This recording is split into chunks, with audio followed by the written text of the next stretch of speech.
Welcome back to the EUSCC SMITE fans. Already a 3-game set in the books. Hex Mambo finally getting a little momentum going for themselves. That roster, one that we expected to do very well here in the EUSCC. It has been tough sledding for them, mainly because of how competitive the EUSCC has been. A couple teams in our next matchup that are looking to get some momentum going themselves between the Ravens and the Ferrymen. And my name is Dolson. I'm happy to be here. Gore Miser is with me. And Gore, we've got one set worth of fun EUSCC data so far here today. Excited for this next matchup. Yeah, I am as well. I think it's just interesting to see where these teams are. At this point, again, Europe, there's a lot of contention for these top 4 spots. It seems way closer. And so being able to pick those up for these teams, again, that is the ticket to being able to go to Masters, being able to play for a really large prize pool for them. And so getting to kind of showcase themselves. Plus, I mean, just have the fun that is balancing out and being the top in Europe. Having some fun having some fun in the USCC. Well, the fun havers were in NA. Yeah, they were the NASEC. Yeah. Well, we've got 2 EU sets today, 2 North American sets today.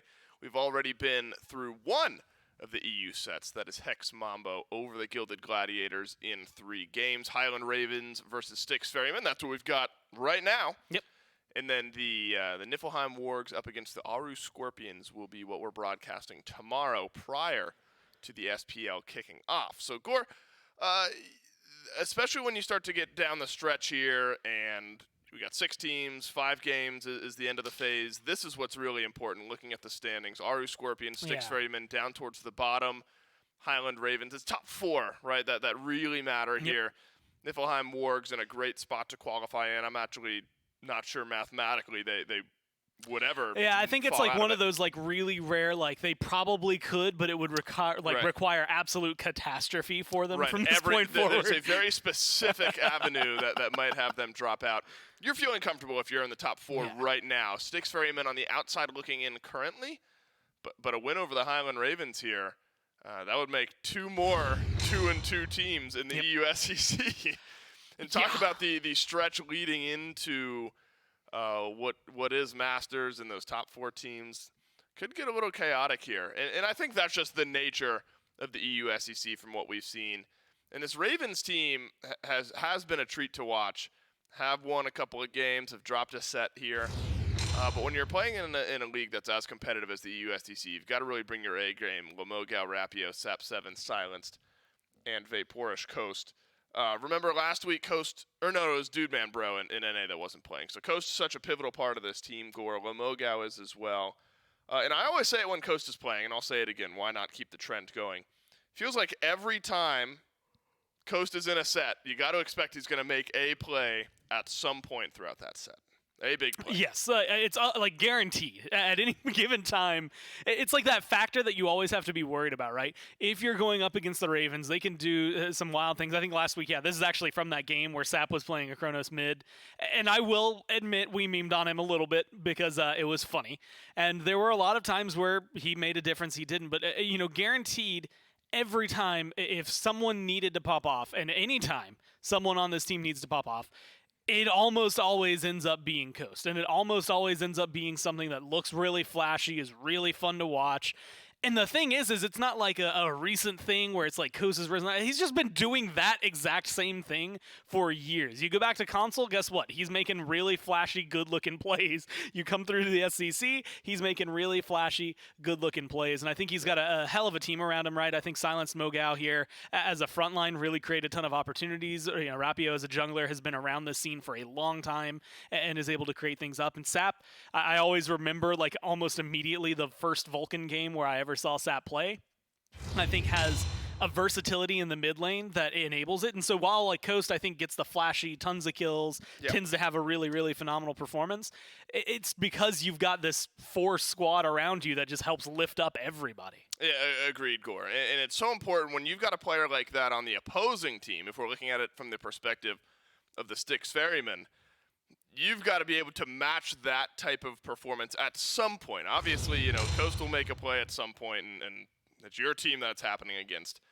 I put a lot of eyes towards Streak Up then, because there are a lot of teams right now, whether it's SEC or SPL, obviously very talented in ADC, but you can kind of just stick them out on an island and let them farm up later on in the game. Coast is going to try to make things happen earlier in the game than level 18, 19, 20. And so I think Streak Up, as strong of a player as Streak Up is, needs to be prepared to match some of that.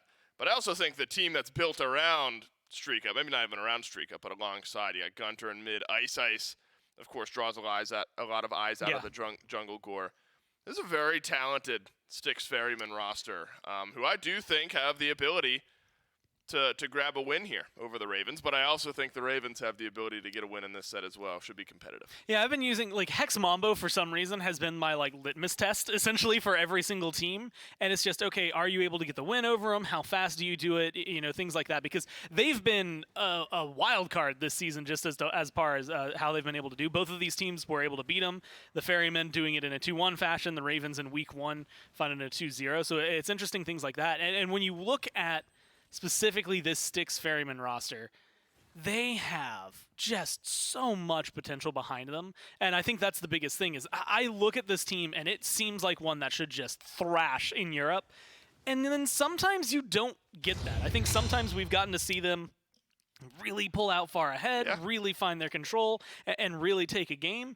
And sometimes we see them, you know, pull ahead super early on. The first 5 to 8 minutes are like just thoroughly in their pocket. Right. And then they don't do anything with that lead, and that's where like a lot of those changes need to happen. Is just being able to proactively change that into stuff on the map. That then leads you into more success, which leads you into more victories. Being willing to fight when you have a lead and not being afraid to lose it is part of the way that this team, I think, has shifted over the last couple of weeks to find their wins. Well, Gore, I think that game number 1's a good place to start in this set. I think it's the only place we can start in this set. So let's start it. Picks and bans for game number 1 between the Highland Ravens and the Styx Ferrymen. Remember, we just looked at the standings over here in the EUSCC. Top 4 matters, and there are a lot of teams very close to one another, really in the top 5.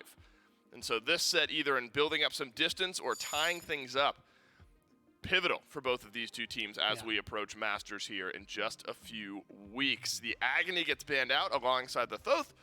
And so Gore, already ranged artillery damage mitigated a bit out of mid. Yeah, and honestly, it makes sense because, you know, we were highlighting it, and I think both of these carries, like Heimdall probably seems like a pretty easy ban. That's kind of a blanket statement for most of Europe, but I think with this matchup, it's another easy one to potentially take off the table. But the mid laners here have some really insane amounts of control, and so I think being able to get rid of some of the more controlling ones, good CC, good control, and area of denial, I should say, from an Agni, versus just straight up, I can shoot you real hard from far away from Thoth, I think makes it a lot easier for him. I actually really like the Kepri ban because I was going to talk about it. The Ravens have a 100% win rate with him, and I was going to say keep rolling it. Like if it gets through, pick it up. No. We're taking that away immediately. I'm curious, Gore. This is more of a preferential thing. Yeah. Are you the style of mid laner that likes to, say you're playing Thoth. Are you enjoying it? Are you sitting back, wailing out damage and loving life, or do you need to be a little bit closer? You know, a Discordia throwing out a Strife, a Merlin weaving in the abilities. This is a preferential thing, but I think it's a very unique play style that a lot of people might not fully enjoy. I absolutely like I do enjoy sitting back, mainly because like similar to like Raw, sometimes when you hit the snipes like from far away, you just feel really accomplished in the game. Like it's just such a good feeling. I will also admit to dashing forward on Thoth way more than is recommended if you value your life or your KDA. And so I think I still play Thoth a little more aggressively than is necessary for a lot of it. I'm with you on that one, Core. I'm with you. I wanted to get your take on some of the range damage. Cthulhu and Heimdall, first 2 picks for the Highland Ravens. And Heimdall, of course, Gore, that's Coast, right? That's Coast through and through. Yeah. Seems like Coast, it's so unique because we'll sometimes talk to players who will kind of just spam one pick. You know, I think of like Panda Cat and Uller in the SPL. We've talked to Panda and he says, I love playing Uller. You know, he's a good pick and I really enjoy it. I think Coast genuinely enjoys playing Heimdall and is also very good at it. So it's a nice double balance there for the Ravens and definitely a boost up as far as picks and bans go, in my opinion. Cthulhu and Kamazat. So I'm looking at ultimates now. And the difficulty to lock down some of the initiation and the dive. And the Ravens score, they've got now a Descent into Madness and a Bat Out of Hell two ultimates to disengage from some of these team fights. Yeah, I'm excited to watch it just because, like, their team so far is just safety, right? Like, I mean, there's a lot of damage behind it and a lot of setup. Like, they can force fights to happen, and they can tell you no and just outright stop your fight where it is just based on their disengage. Heimdall, like, this is the weird one to say. Heimdall's, like, maybe the most susceptible of all of them, and that feels as weird. Of now, right? Like, because Cthulhu, like, well, levels 1 through 4, even level like 5 Cthulhu, pretty susceptible, but once you get that ult online, you feel pretty safe. The same thing for Heimdall, right? But once your ult's down, your beads are down, your Bifrost could have a short or long cooldown based on where you place that crystal. Right. So that one gets a little shakier, and then Camazotz tends to just get out of trouble all the time. Well, Gore, looks like we're going to have a little bit of fun here in game number 1. The Styx Ferrymen, they draft a very strong top 3, Yemoja, Nem, and Tiamat. Some late game scaling there. Specifically with the Tiamat, that gets me very excited. I talk about fun as far as Tyr and Ullr go, because the playmaking style of Ull in ADC is just so exciting to watch. But we haven't seen Tyr in a minute, Gore, and the fearlesses, the law bringers, you know, the ability to initiate and just get in the team fight. So strong with that pick out of the solo lane. And so I have high hopes going into game number 1 that the Tyr and the Ull will bring us some fun to watch as the Ravens and the Ferrymen battle it out. I guess it's on the... Do we have a name for the map? Is it the Battleground? I mean, SMITE is the Battleground of the map? gods, Yeah, I don't know. I was going to say battle it out on the... You were like flashing back to like Paladin's days where it's like, yeah, so like this one could be called like this one's Ice Mines. Ice Mines, right. That's Warder's like Gate, Bright Marsh. Right, this is...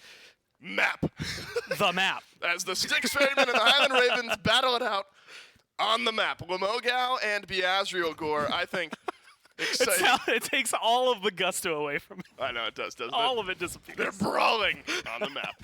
Lamogao and Beazriel, Gore, obviously during the laning phase, won't have too much to keep our eyes out for, though Tyr, I suppose, can get a little aggressive in that lane.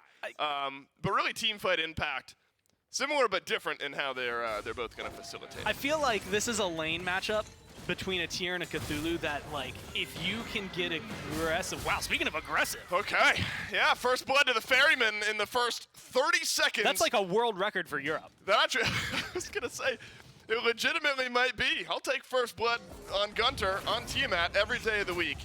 As Rapio, just a bit in an awkward spot to start off this game. And now a slight advantage to the Styx Ferrymen in literally the first minute. And definitely not how you want to kick things off if you're either a Camazotz. Like, I think Camazotz may be able to bounce back a little bit easier. Again, a lot of survivability in that guy. If you're Aphrodite, you don't want the lane pressure to be on your tower line already. You're clear. It's not, like, bad overall early on. The healing, like, there's not going to be any anti-heal. So right now, you're probably feeling just fine and confident. But this definitely can get out of hand incredibly quickly because, I mean, you're Afro, right? What are you bringing late game? It is just survivability. A little bit of damage out there, right? Back off does a lot more than people end up accounting for in some team fights. Birds can be annoying, but for the most part, you are, you know, whoever you're connected to. You are their healer. You're their ult. You're their survivability, and that's about it. Right now, you don't have a lot of mana, you don't really do as much damage, you're just kind of an auxiliary on the map. So really, I think the Ravens here, 1, have to play for that late game, but 2, need to keep sapping this. Gore, I'm now as Ice Ace returns to the mid lane. Big burst of damage from Gunter, stun on a sap as well, and Gunter now has another kill over in the mid lane. Rapio now feeling a bit more desperate, trying to chase down 1 kill, misses the initial damage, but slow connects. It is a graveyard in mid. Rapio has died twice. Sap has died once. And Gore, I have to feel like the Ravens deserve it for drafting the composition that they did. They drafted maybe one of the most annoying compositions I've ever seen between a Cthulhu, a Camazotz, and their ultimates. Silence with his pulls and his heals. Coast on Heimdall and the safety, and then Aphrodite with healing and undying love might just be the most obnoxious team comp I've ever seen. Throw a Nox somewhere in there, maybe instead of Sylvanas, and that's maybe an uptick in annoyance. But I say it jokingly, but really healing and stuff like that's something you have to be wary of. But let's return to the mid lane and how Gunter's already off to a 2-kill start. I mean, realistically, and I think there's a good point to be said about the Ravens and their composition. 1, this is not a good start in mid if you really want to. But late game, right? That's like all the things you just highlighted that's super annoying about this composition are the late game. So you're falling behind, not a comfortable spot for you to be in. You don't have your ult yet if you're Appio or Sap, and so you're definitely in an uncomfortable position because the Ferrymen, they own this lane now. You've died twice, you've given over 3 kills, 2 of them onto the other mid laner. This lane is not your lane anymore. You just sit back and let it happen at you for a little while, and then figure out where you can go with it, especially because you're Aphrodite again. So like the turnaround potential isn't crazy high. It's all built through that Camazotz or through ganks from somebody else.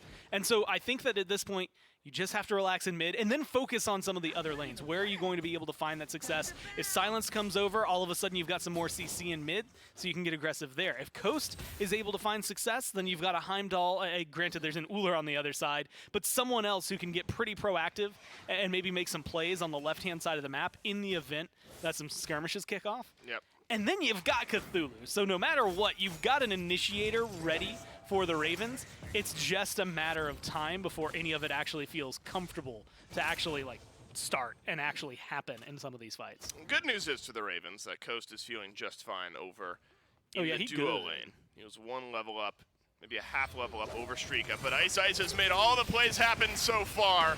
And we'll make another one happen yet again. Nice use of the beads from Ice. His Coast will Bifrost out and away. This Nem has been active. Rappio maybe getting the wheels turning a bit with some damage onto Okeanos, but all that comes to fruition, Gore, is a second kill of the game for Ice, as the Nemesis has impacted mid a couple of times, now rotates on over to duo, and snags a kill on the Silenced. I mean, you called it perfectly, though. Coast had a half-level lead going into that and is now down by probably half a level, right? 6 to 5 over there for Streak Up. I expect to see 6 hit for Coast in just a couple of seconds. But it's those small impacts that have been massive for the Ferrymen. I mean, they, week 1, got up in the first 10 minutes. I saw several times where it's like, cool, this is a comfortable lead, this is great, this is what we want to see. And then 15 minutes in, it would be the exact same lead that it was 5 minutes prior. Then 20 minutes in, they'd probably be either at the same lead or at that point they'd have fallen behind, right? They'd sit up and get, to this point, maybe 1,000, if they're lucky, 2,000 gold.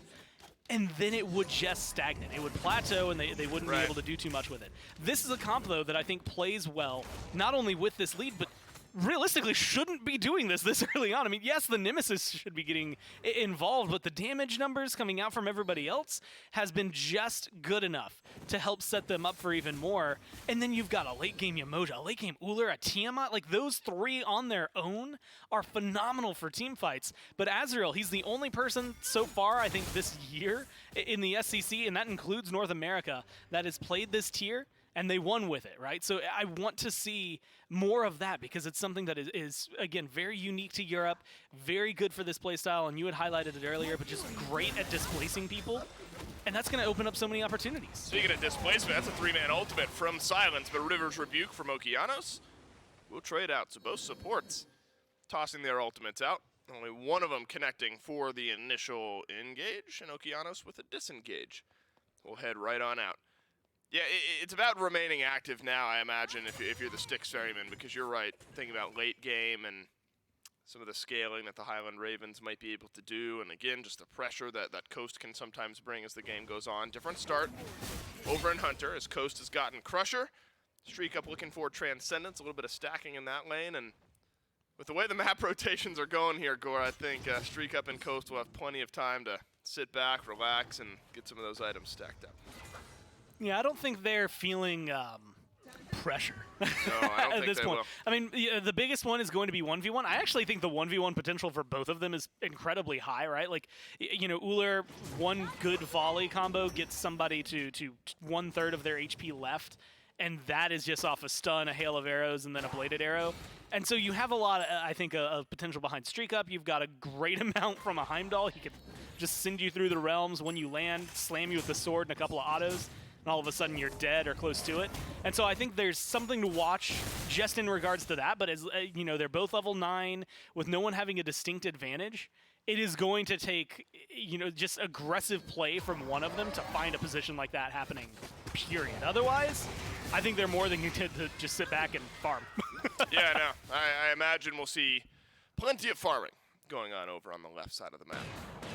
as it's stabilization time. Sap 7 was a couple of levels down under Gunter, but has at least caught up by 1 level now. Actually a slight lead for Silenced on the Sylvanas. And I do wonder, speaking of leads and gold and those sorts of things, how the Styx Ferrymen start to prioritize anti-heal. I think it's Gore. It's a pretty obvious choice for Gunter. Yep. To go right into that Divine Ruin first and foremost, laning against an Aphrodite especially. But maybe a Brawler's beat stick at some point for Ice, Contagion, Pestilence, those sorts of items. But the level of healing that the Ravens have with maybe even just one of their picks, you're thinking anti-heal is going to be important. I think everyone's got to think about a little bit at some point here if you're the Styx Ferryman. Yeah, I think it is heavy on the conscious, right? Like you are constantly thinking about it. You had mentioned Brawlers. Hey. I was going to throw it out there, because Ice picks that one up. And it was like, okay, which kind of build does he want to go with? He's already got the Jotun, so you're feeling a little more ability-based anyway. Yeah. Plow into the Jotun, or the Brawlers. Like, you need that, you want it. It's going to help you out a little bit more often than, like, the Toxic Blade would. But, like, this is how wild things are. I wouldn't mind, like, if it was, like, super late game, not super early on, depending on whether or not Streak Up picks things up. I wouldn't mind seeing a Brawler's late game for him either. Like, being able to throw it down. You've got nice long range abilities. You're going to be able to apply that pretty far, and it fits decently well into other items that Ullr really likes. So it's not like completely outlandish. It might end up making the impact in a 1v1 versus like Coast less for you. So like as a hunter, you're probably going to do less, but as a team fighter, you could do a little bit more. I'm also interested for Azrael because like cooldown's really helpful on tier, but you also need to build pretty tanky. So things like a Brawler's isn't going to be as easy to pick up, or a Jotun's easy to pick up as like a Breastplate, which I'm assuming we're probably going to end up seeing soon. But then you get to, the Contagion talk, Pestilence talk, and at this point I feel like Contagion just because physical prots are helpful. Oh, Silence takes the ultimate from Ice and is Riptided back. River's Rebuke separates the mid lane fight. Okeanos drops a Riptide, desperately trying to get back into it. I think Silence tanky enough with just the stacked up Gauntlet of Thebes to make full-on initiation, something Styx Ferrymen have to be a little bit more wary of, even with a prot shred of the Nemesis ultimate. Silenced was able to back off just fine. That's what we did get a glimpse of. Rapio takes some damage here. Undying Love is not available, but Bat Out of Hell is. One swoop good. 2 and 3 should be the disengage, but Sap left alone towards mid, and finally getting the ball rolling again is Ice on a killing spree. The first kill comes at 30 seconds. Third kill comes at 10 minutes and 30 seconds as Rapio's got to blink away from Beazriel, who was on the chase. Will end up dropping the chase and heading back towards the rest of his team. But this is just good play. I mean, look, if you're going to be a team that at this point I've seen a lot of early game leads, and what a great Fearless, what a good position to just kill off Mogal. This is exactly what you want. You get early rotations from your solo lane. They're impactful in forcing out people and either finding a kill, finding CC, or making them too uncomfortable to try and get to the fight. And while your team is doing that, not only have they got all of these kills earlier on, they get a tier 1 tower. They turn it to objectives. They're playing a lot more proactively to the point where they're in enough of a lead that you're really going to be able to start dictating more of the fight, right? Like, this is the kind of lead where you can say, cool, we're going to go to Gold Fury, and it's up to you to try and stop us. Not us to like, force a fight. We are going to be able to take it, and we're going to have a numbers advantage on you. We're going to have an item advantage on you. We're going to be able to do more in a team fight. And at this point, you should be able to hit, level 12, so you're going to be able to get all your second relics online. You're going to have a huge cover-up. I wouldn't mind seeing the Ferryman go for a Gold Fury, like, soon.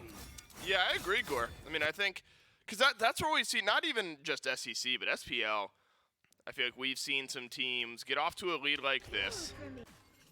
And, I don't know, maybe it's just my mentality. Obviously, I'm not a competitive player, but in my mind, I'm like foot on the gas, and I'm almost like rolling the dice in some of these moments. And it's a weighted dice. You're taking the advantages. So I agree. I think run over to the Gold Fury.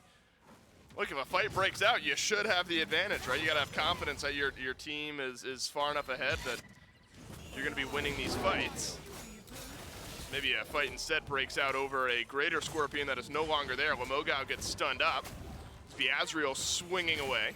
Tier 1 tower is missing from the mid lane. That means the Styx Ferrymen can walk a little bit further forward on the right side of the jungle. Streak Up's about to meet Coast around the right. And how about that damage? Streak Up has to jump away, and Coast nearly gets the 1v1. Beads burnt off of both of the ADCs. That's a massive advantage now for the Highland Ravens, realizing that the Styx Ferryman Hunter has to be out of the fight.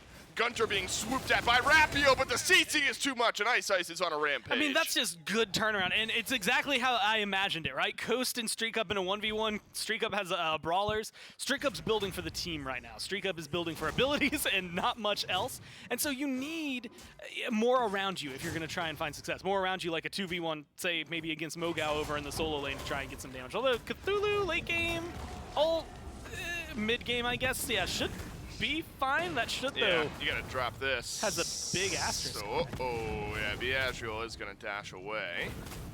Sap 7 now trying to close the gap. Blink needed by Azriel. The Scent of Madness was there, and so I think that was always gonna be a difficult dive for the Ferrymen to make work. Blink ends up getting used by Azriel in exchange for the ultimate of Wamogao, so not a bad trade by any means for the Highland Ravens solo laner. I still think Gore, and now that's a small magnifying glass. It's hard to glean too much from Coast and Streak Up kind of battling it out there. Coast far and away ahead of that 1v1 trade, and you mentioned the build differentials and how that looks. But I still think Gore, all roads end up pointing back to Coast at some point, and your ability to get back into this game. So if the Styx Ferrymen are playing a little bit slower around left, and specifically the Gold Fury, it could be because maybe they're concerned about Coast and his relative impact at this point. Well, but yeah, when you have to think of like a comp like this, Cthulhu Engager, right, is going to have some decent damage, but like is more of just a very difficult to kill target than it is anything else.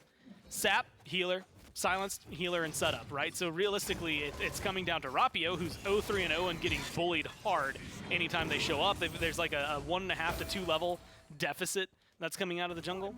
The only person on the team right now who can really fight at level and then benefits from all the people that enable around them is going to be Coast. So this is a kind of game that's going to, like, I could see ending if the Ravens just like have a huge turnaround. It's 10 kills and all 10 of them are on Coast, or like 8 of them are on Coast and 2 are on Rapio. And then everybody else has like an insane assist column. And that's just how this composition plays out. And it's just whether or not you can find those larger moments to shut down Coast or to try and slow him away from being the carry for them. Because you've got tons of win conditions if you look over there. I mean, Ice has been doing phenomenal. Streak Up's been doing really well. Gunter is only going to get more powerful as time goes on. The way this falls apart, I think, for the Ferrymen is just one of two avenues, and that's either not fighting or maybe overbiting. Coast uses the Aegis and the ultimate. He'll get out of the initial initiation. Double root in from Silence to pull onto Ice as well. Sends him right on back. Wamogao is teleported to the left side of the map. Disengaged from the Styx Ferryman as Beazriel continues to wreak havoc on Sap 7's mental. Undying Love ends up having to get used. Cursed Ankh by Azriel was dropped down, but ultimate held onto for the time being by Beazriel. So that's a teleport used by Wamogao. And look at what Beazriel was able to do, just strip away all of the jungle over here on the right side of the map. And so an unfortunate teleport that didn't result in much. But the Highland Ravens score. They want to make use of the TP. They want to rotate in towards this Gold Fury. Yeah, and this, look, I mean, your Yamoja's out of here. The Tier's on the other side of the planet. Who's going to fight you? I mean, Gunter can step up, but this is going to be dangerous for either character. The Highland Ravens will not confirm it. It's a Styx Ferryman walk in. And I think it's Streak Up who ends up stealing it away. It is Bladed Arrow. Flies on in, steals away the objective, and Ice now can blink forward and get a kill as well. That is mental breaking for the Highland Ravens in 17 minutes. I'm going to be candid with you. I surrender. In this, like, and then, like, you're down 8-0. Yes, I think your composition is actually going to start doing a lot better now. That just hurts my brain that would happen. And then I just hit the reset button and go like, you know what, let the GG go next. Let's just play game 2, see what happens. I think that this is a comp though that is only going to get better on the side of the Ravens. It's more up to the Ferrymen to just not lose their lead, right? If you're looking at a team that is going to be phenomenal, they've got 2 sources of healing, 3, maybe you can even call it 4 people that have a lot of just self-survivability, excluding all of that healing, then you know that your work is cut out for you when it comes down to a full 5-on-5. They haven't had to fight one yet.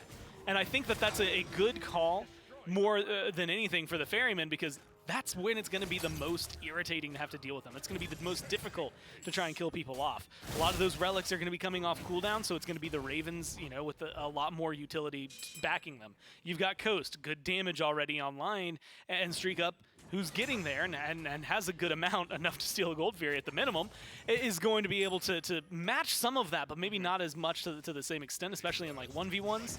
And so I think that the Ravens' potential is only going up from this point forward. The downside is when you're, you know, looking at a 6K to 8K gold deficit, things get really obnoxious for you. That was obnoxious by Rapio. Steals away the red buff. That Styx Ferrymen just have to watch it happen. So the Gold Fury, an important difference maker over on left, and Pyromancer ends up getting taken by the Styx Ferrymen as well.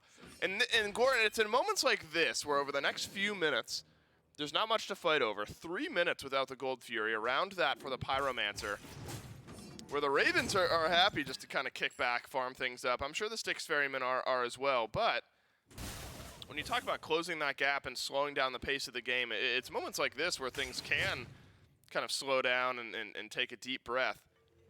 And so if I'm the Styx Ferrymen, maybe namely Ice, I'm still looking to make some plays happen here over the next couple of minutes until those Furies and neutral objectives respawn. Could look at mid lane as Sap has got beads and sprint, but we'll use that Undying Love, it looks like, as an Aegis. So it could be susceptible to a little extra damage once the ultimate time's out. Yeah, a little easier to kill overall, but I think banking on the idea that people shouldn't be getting to you too often, right? Like if people are getting to Sap regularly and killing off Sap through all of the utility that's already there and the Undying Love, then your front line's probably either suffering dramatically or not doing their job right. And I think that Silence and Mogao have enough that they can say that, yeah, they're going to be able to keep people away from the Afro for the most part. Azrael's definitely going to be a thorn in their side. I think Azrael has like the best bet between them and like Ice to get back there and just put pressure onto Sap. But I think that Azrael, especially because of Tyr's passive, is going to be able to ignore way more of the CC and just keep active on the map and really put pressure onto anybody that they so choose. Yeah, Beazrael Gore, even at 0-0-1, has actually sneaky had a pretty big impact on this game so far. Just the one assist over on the right side of the map. But I've already seen the Tyr just being obnoxious towards Sap, stealing away the jungle of Rapio. The blue buffs have been under pressure for the last few rotations. Really just feels like this right side of the map is Azrael's for the taking, at least for the attempting to take. Whether or not it gets stolen away, who knows. But 3 levels up over Cthulhu, you're feeling just fine over on right. And so I think Azrael deserves a shout out for 0-0-1 not being, I think, an accurate KDA to notice the relative impact that's been there, because keeping this Cthulhu out of a strong spot, I mean, that's a level 17 Cthulhu to the 16 of Okeanos, the lowest XP member of the Styx Ferrymen. And I think a lot of that is thanks to Azrael and the zoning and the farm steal that's been happening on right. Yeah, I mean, you've got 2 levels up for the Tyr, and I also, like, even though it hasn't resulted in kills, like you said, not reflected by the KDA, Azrael's just willing to bully and fight. Fire Giant is low, and the Styx Ferrymen will confirm the FG. Okeanos plays a large part in that with the River's Rebuke. Now Silence is going to get jumped on by Azrael as Undying Love is already worn out. Still 4 ultimates for the Highland Ravens around the edge, whereas no more remain for the Styx Ferrymen. Vaporish Coast has to use the Aegis and the Bifrost to get out. Azrael will send a Fearless Rapio's way, and Streak Up is there to knock him down. And this is where things get way worse for you. Ice. Oh no, the Ghost. turnaround from Coast is gonna be clean. Finally, they're not getting blanked at the bare minimum, and that's a huge kill. Look, 6-0 for the Nemesis. You just got a nice amount of gold off that bounty. Coast takes off one of the big players of the Ferrymen, and barely lives to tell the tale, but lives nonetheless. I mean, that is a huge deal to start things off for the Ravens. Granted, you're still up against a team that has 4 Fire Giants. You've got 2 towers left standing. Like, there's not a lot going in your favor. But Coast has showcased time and time again why Coast is the person to look at for this team. And I'm going to be honest with you, Dave. At this point, I would be willing to say that they're maybe the only person to look at for this team, because no one starting at that health bar. He took like half his health total. He had maybe 300 when he starts. You should not be able to turn that kind of fight around. Yeah. And the fact that you were able to, despite the state of the game otherwise, makes me believe in this comp still, just because most of it is 3 protect 1, right? You've got Mogao, Sap, and Silenced. As long as you choose the right guy to back, they're going to do well. And I'm going to tell you right now, it is definitely the Heimdall and not the 0-4 Camazotz. Put all of your eggs in that basket and let him just run loose. Well, Gore, we were talking about how we wouldn't be surprised if this game was to be fair to us, we talked about this like 10 minutes ago. We said there's still a world where the Ravens win this game, and the Styx Ferrymen continue their pace, but it's like Vaporish Coast is like 10-0, and the rest of the Ravens maintain a similar KDA to what we've got here. It's already the 1 kill for Coast, so 9 more, Gore, and our prediction will be close to being correct. But to give the Ferrymen every ounce of credit that they deserve, they have a hefty lead here, and they still have Fire Giant for 1 minute and 45 seconds. That's the left side of the map starting to get pushed in. You're going to have Tiamat minions pouring in, as well as some minions over in mid. This is like the worst spot to try and find into the Ravens, though. It just the fact that their team is so heal-oriented, they've got a lot of AoE. If you get just one misstep on your engage, granted you've got a ton of damage apparently, and Mogao can't take a ton, this is where things can get really awkward, just because all it takes is one Phoenix turnaround, and this game's, it's not necessarily back to even in terms of gold, but otherwise, I mean, level experience-wise, it's going to be pretty much right back to flat. Or 1 pull from Silenced onto a target that doesn't have beads. For now, that's only Ice Ice. Ice Ice is not going to be where Silence is. Ice Ice is going to be over towards mid as Azriel tanking up the Phoenix. Over on left, Okeanos sent to the other realms by Vaporish Coast, and I believe drops down to death in just a moment. Coast now has the 2nd kill of the game for the Highland Ravens. Rapio nearly made it a 3rd, and the Styx Ferrymen will be repelled. And out they go. Fire Giant knocks down a couple towers, but no Phoenixes. Full 5-on-5s, you got to separate them, right? There's too much healing, there's too much CC. There's a lot that's going for the Ravens in this composition that in a 5-on-5 engagement where everything's not even equal, right? I mean, they're still at a massive deficit, but having that Phoenix work for them and having the map kind of work for them there, the geometry forcing the Ferrymen together into much more of a cluster than they otherwise would stand in like the jungle. All of a sudden, it's a little bit easier for them to get that damage. If you're a front line and you have to walk forward, you're just going to die in a lot of instances like that. I mean, look at Okeanos. Ult is still up, relics are still up, is just dead. Did not have the option to use any of those. And that's good CC coming down from the Ravens and just good damage follow-up that comes out from Coast.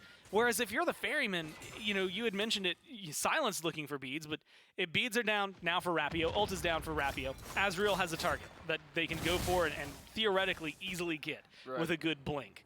Otherwise, Sap, well, he's got an ult and beads. So, hey, there's beads and Aegis for Coast, right? It's very difficult to get back there and kill off the carries just by yourself. So them plus Ice Ice, probably going to be the winning combo. But it's still risky trying to dive over under a Phoenix. So I think that this is the kind of play, right? Yep. Use the lead where you have the advantage. Control the map. Push up the minion waves where you can. Make sure that you're ready not only for this FG, but for any engage that the Ravens might have. And it doesn't really look like they want much engage. Well, Gore, the gold gap, as wide as it is starting to close as far as important goes. Because if you look at the item slots now, Ice Ice full build. Gunter almost there. Beazriel almost there. Street Cup's almost there. Coast, all the way on the left side of the map, is full build. So it's that final item slot for the other 4 members outside of Coast on the Ravens that's going to start closing up now. And maybe that's what the Ravens realize. There's no point in fighting over this FG. We're still a full item slot behind. Let's catch back up as far as items and gold are concerned. And maybe some confidence based on how that last Phoenix defense went. Yeah, not only confidence on that, but again, I'm starting to feel a little bit more. Look, Rapio's 0-4, and that's easy to maybe hit on, but last Phoenix engage in mid specifically, they got a lot of damage turnaround that I think makes me feel a little more confident in their capabilities.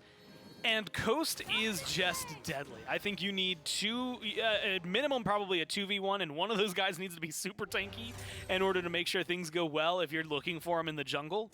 Because the turnaround I saw into Ice Ice, it's not going to be enough for just the Nemesis to go, right? It's all of a sudden you're just going to get killed off. That ult for Heimdall does so much in terms of turning a 1v1. It gives you a second to breathe. All of a sudden, especially with something like Aussie, you get the proc. You can now suddenly heal up and things like that. And so I think that trying to kill off Coast right now is the biggest threat. It's going to be very difficult. There's so much built to save Coast. Yep. But if you can burn through some of that or catch Coast like isolated, then I think that's where the Ferryman's win condition is going to be. Otherwise, I mean, you had mentioned it. You've still got a massive gold lead. Granted, the amount that it matters is starting to dwindle. But you know, you're still getting items online for Okeanos, and they've got enough of a lead. You're still looking to finish off and fully upgrade some of these relics. Some of them already getting pushed to their tier 3 iteratives. And so I think that this is a good spot for both the Ferrymen and the Ravens, just depending on how the engage goes, which is not a thing that you should be saying. If you're 10k up, it shouldn't be all about the engage. But right now, even with 10k, the Ferrymen really have to make sure that they are very careful in this approach, because it's very similar to last time. One misstep, and it's a death. And that could be for either the front lines going too deep and not getting Coast, or for Ice, for the carries. If they just take one step out of place, there's a lot of damage that the Ravens have been able to build up between Rapio and Coast, and you're just going to die. The big beefy wave core in behind the Styx Ferrymen right now is 2 team map minions on the front and the back. Okay, they're all gonna get cleared out. I thought we might see an initiation from the Ferrymen, because that's the last, like, big wave that was gonna be rolling in for a moment. Over in mid lane, Ice pushing down. The mid lane Phoenix gets some good damage into it. Blinked on by Rapio. But Ice will dash away and actually return a little bit of damage into the Camazotz. Another minion wave, just a bit out to the side. You can already tell, though, Gore.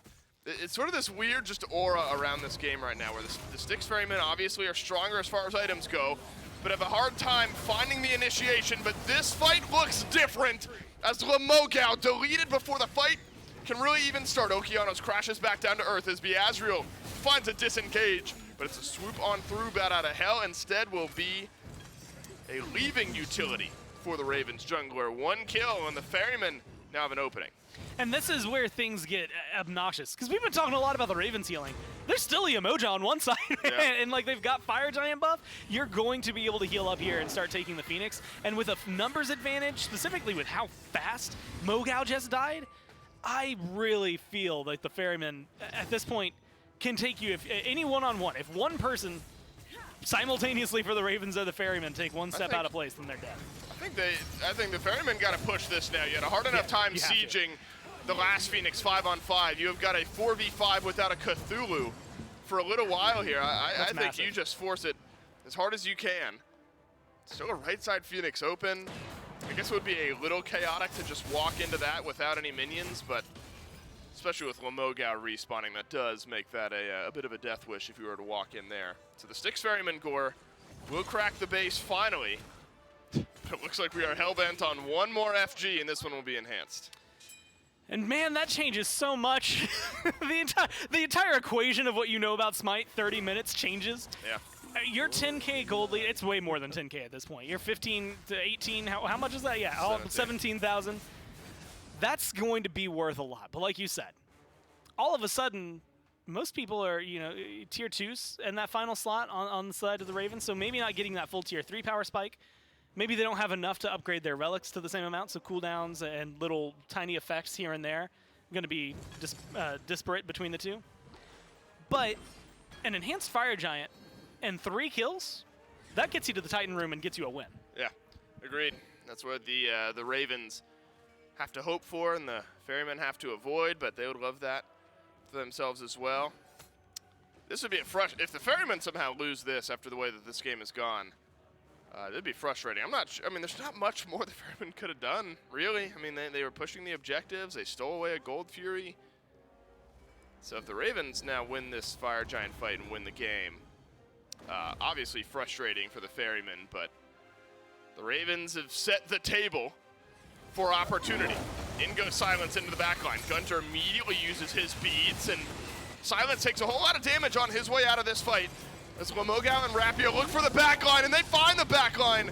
As Streak Up has to jump away, but Gunter immediately falls in this fight. So now the Highland Ravens fighting in a 5 versus 4, but Rapio has his health bar deleted in front of my eyes. Streak Up sends the damage his way. Ice dashes out This is a Porish Coast will use his ultimate to get around to the corner. A couple more auto attacks would have gotten it done, but instead a 1-for-1 trade mid for jungle. And this is the slow but sure way for the Ravens to balance things out. They're getting either equal kills, or I would even say maybe more utility there. Streak Up still has both relics, Minions. which is probably going to be helpful for you. Fire minions are just obnoxious for the Ravens. Like, that's where things are, it's so hard to balance this out. You've got such a good team fight, I think, if you're the Ravens at this point, because you managed to kind of mitigate everything that was going against you up to this point. But you've already lost to Phoenix. You're still down in gold. It's still making a big difference for a lot of people, so that should be a pretty comfortable advantage for the Ferrymen, just in a sheer even engagement. But here you even have a numbers advantage. Well, Mogao has TP, though. We'll get into this fight a little bit quicker should that TP get channeled. The Porish Coast has been a miracle worker this game. 25,000 damage in a game where his team is down by 8 kills, 11-3. It's a full build Heimdall with dominance. Replacing that Crusher first item. It's going to feel very painful. Both teams back to full 5 versus 5. Yet again, the closest team fight we've had over the last few minutes. This full build has been reached by the Styx Ferrymen. Ultimate out from Ice. It's on to Silence. Does Rapio back in base?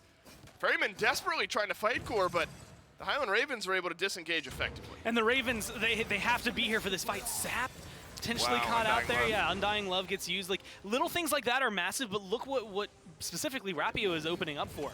Left side Phoenix respawn. There's only one more wave of fire minions over there. Couple more that are going to spawn here in mid, and that's going to be problematic. Same thing for Silence. You got to get out of there. Whoa, both Silence and Asriel taking a lot of damage. Sap being chased by the tornado from the Tiamat as Mogao is gone and descend to madness. This looks like a go button, an escape button for the rest of the Highland Ravens. Gunter desperately chasing down these low health targets, but will come up empty-handed. Do the Styx Ferrymen immediately pull back to the enhanced fire giant?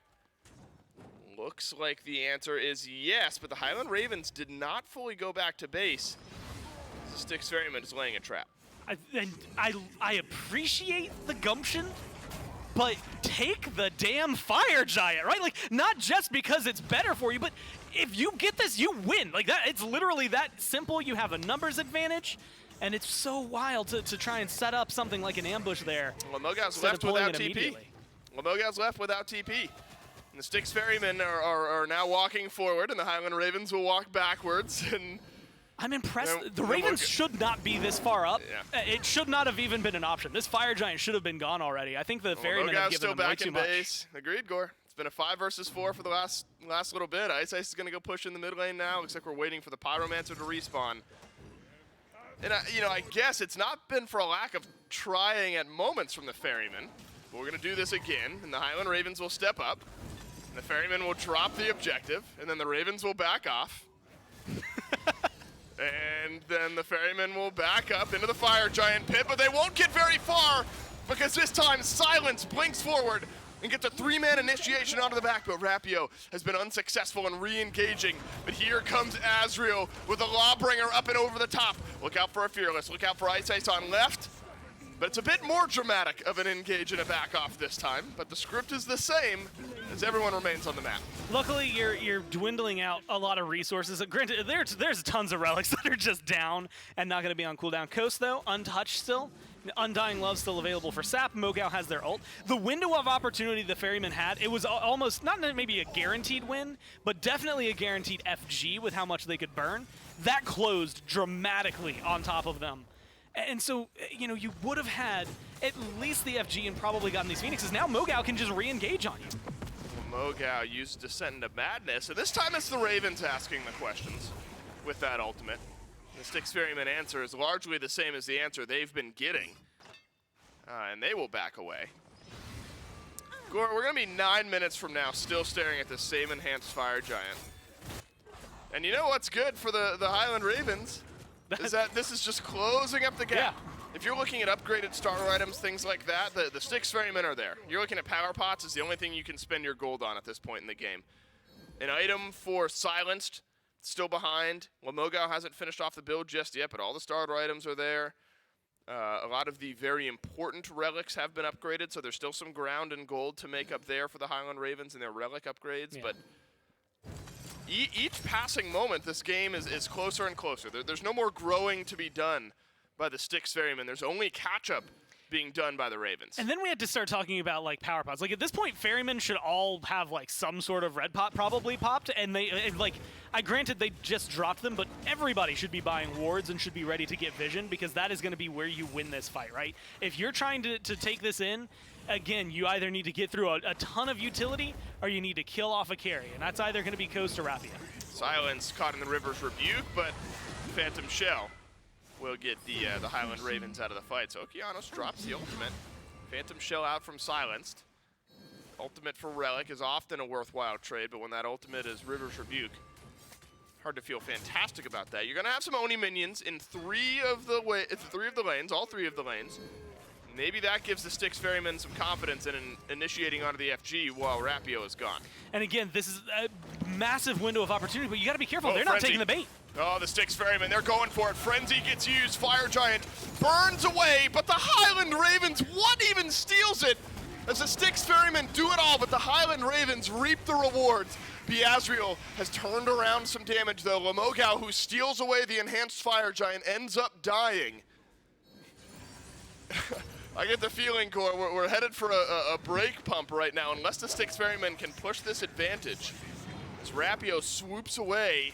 5 versus 4 on the map now. Ice blinks forward. Sap chased down by the Minotaur. Sap does not have Undying Love, but does have the healing to get out of the fight. Silence knocked to the side by Beazriel.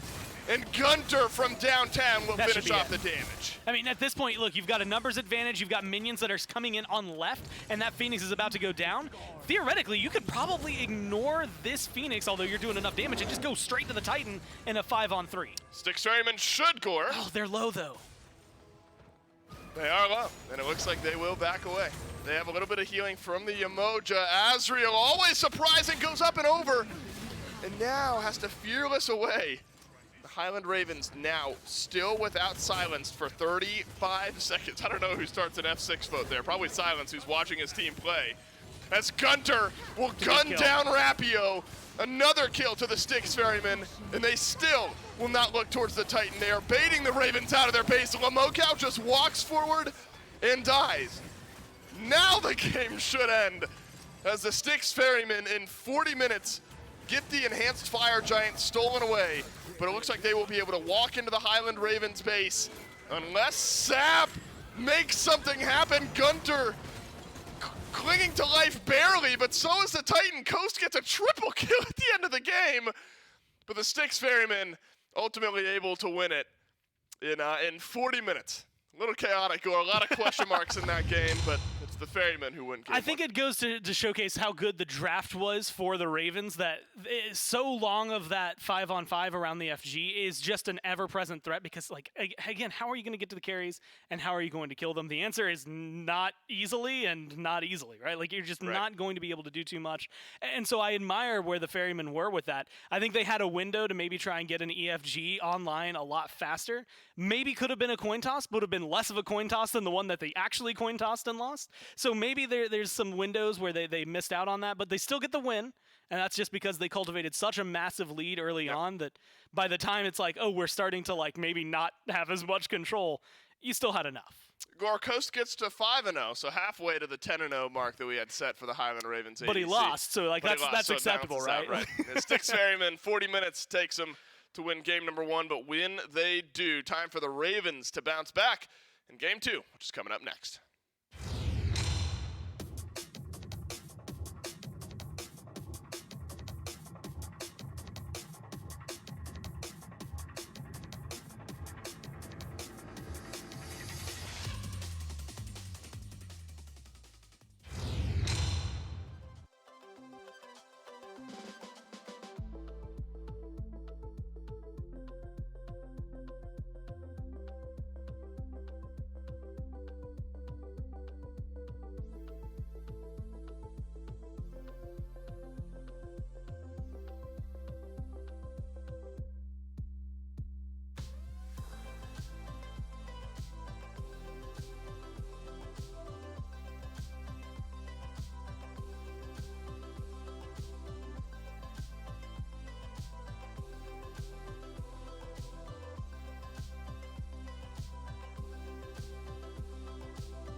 And we're back after a 40-minute game. Number 1 goes to the Styx Ferrymen. The Highland Ravens, they put up a fight down the stretch.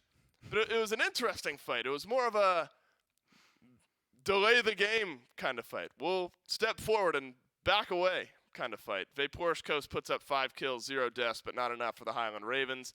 As the Styx Ferrymen finally find themselves an opening, walk into the Titan room, and take game number 1 again in just about 40 minutes. And Gore, this game starts off so effectively for the Styx Ferrymen. Yeah. Think about what's happening in mid. 30 seconds into that, literally 30 seconds into the game, first blood. And then we do it again like a minute later. And then we do it again like 8 minutes later. Like, Ice was unstoppable in the start of this game. And that just kind of slows down. That first Phoenix defense was really good from the Ravens. Difficult time cracking the base for the Styx Ferrymen. Yeah, I think the Ravens just had a draft that was, I mean, you even called it annoying, right? Like, it's a comp that has a lot of healing, has a lot of CC immunity, has a lot of things to help disengage. And so, like, the longer the game goes on, like, this point in the game, first 15 minutes, maybe even 18 because of the lead they had, the Ferrymen can just kind of bully everybody on the Ravens because who's going to fight back? Like, Rapio fell too far behind too early for it to really be a point of contention. And there wasn't a lot coming down from the Cthulhu early enough that it maybe could have made a difference. And Coast didn't really leave lane. And when Coast finally left lane, we got a good taste of what the Heimdall could do. And so I think that if the Ravens maybe start retaliating a little more actively early, then maybe they're able to find something. Otherwise, this is just an easy trip to a comfortable and large gold lead and experience lead that unfortunately whenever you see the other team, when they start hitting level 20, there goes one of your leads, and then when they start getting 6th items online, there pretty much goes the other one. You still had a hefty chunk of gold that was in your favor, but this got a lot more difficult than it needed to be. The only reason that you can even feel halfway confident here was because you had such a distinct numbers advantage over the other team. With respawns coming through, it was going to maybe stay equal, but it was always going to be a 3v5, so you had something to push forward with. Gunter ends this game at 5-2-8, 7-2-6 for Ice. Duo, Streak Up was there. You'll see a lot of damage, I think, on our next slide from the Uul. Yep. Beazriel again. I'll echo what are my thoughts earlier on in the game. That 2-1-6, I don't think does the relative impact of this tier justice. I think the space control, the farm steal, what got us to a pretty wide margin of lead here for the Styx Ferrymen on the right side of the map was effective. 36,000 damage for Gunter, and then 30,000 damage is very quiet for Streak Up. Keep going down, though. With the amount of, all the way at the bottom. There's Vaporish Coast at 43,000 damage. Now, that wasn't surprising because, or that is surprising because that's a huge amount of damage. Not surprising because I feel like even from behind, Coast was on top of the damage charts. Yes. Like all game long after the laning phase ended. But unfortunately, 43,000 damage and a 5-0 KDA. Not enough for Coast. Imagine looking that good in a loss, though. Like, it is wild to me that the Ferrymen played that well, and there's so much I should be able to talk about just based on their KDAs and things they did well, that Coast is the flashiest player because it gets a triple kill at the end, puts up the highest damage dealing throughout all of that. It was like one good play around an EFG, and this game is a Ravens win, right? And it's just that easy to flip it around, and I think that's what's so wild about what Coast was able to accomplish there. Gore, I know I'm supposed to be unbiased, but as a Bengals fan, hearing Ravens win just always rubs me a bit the wrong way. So I'm happy the Ravens lose here in game number 1 is what I'm really trying to say.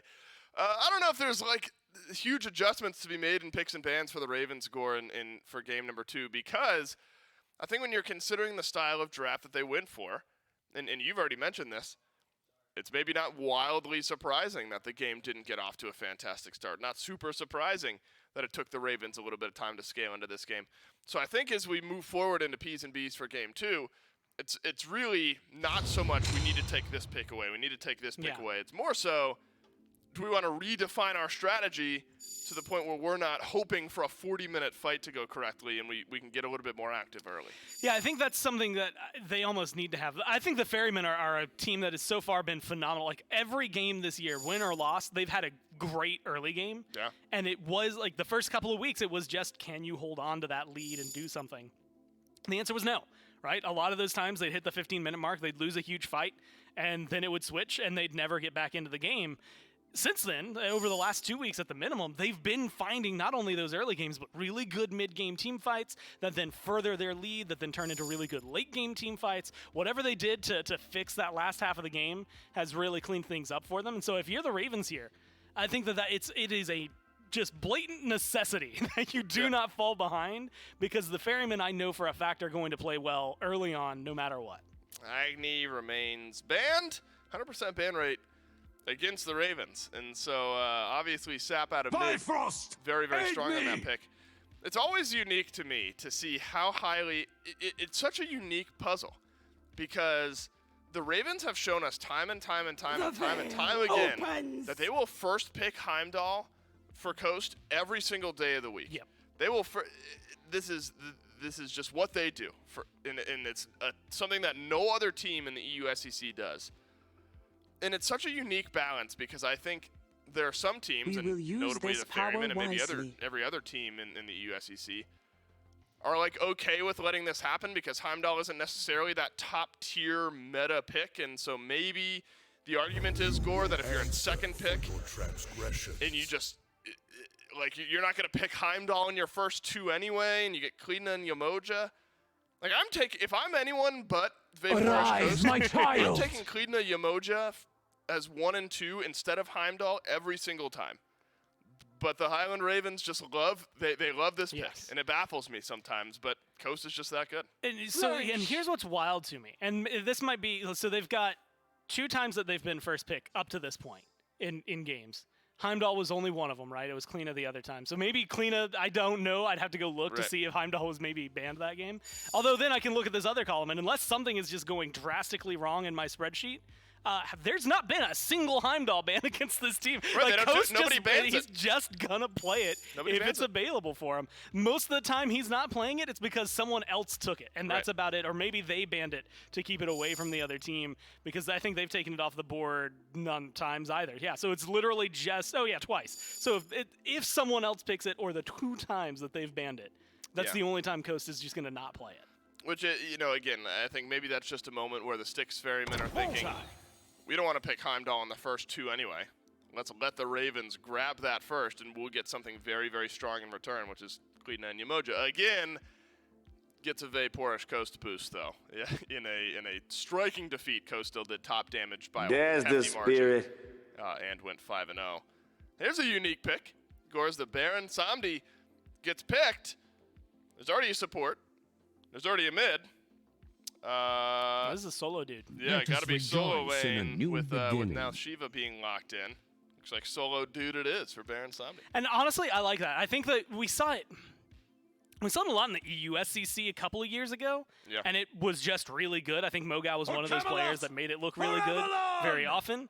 And then we saw it a little bit in the SPL, I think last year and the year before, where every now and then like Fine OK will pick him up or somebody else will play him, and it'll always look pretty good. It's just whether or not do you consistently bring him through. Yeah. The answer to that is almost always going to be no, unless maybe some big changes end up happening that favor him. He's not going to be at the top of the tier list for a little while, but I see this god as a very good controlling god, right? Great ult, good damage, a little bit of healing, as well as good CC that he's going to be bringing into a team fight.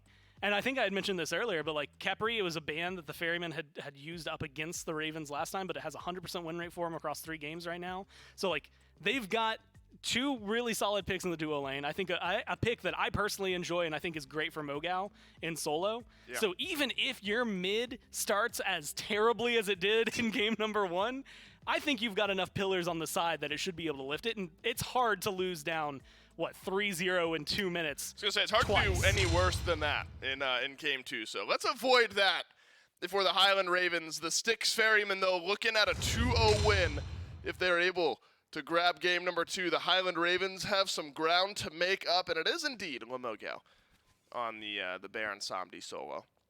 I feel like there's a couple players in the USCC, Gore, who, if there is a wild, wacky pick in the solo lane, I'm not surprised when it's them playing. And I think Lamogao's one. Deathwalker is the other that comes to mind. And you know what? I'm not rooting for either particular team, of course. But I am rooting for Baron Samdi specifically. Because I love Baron.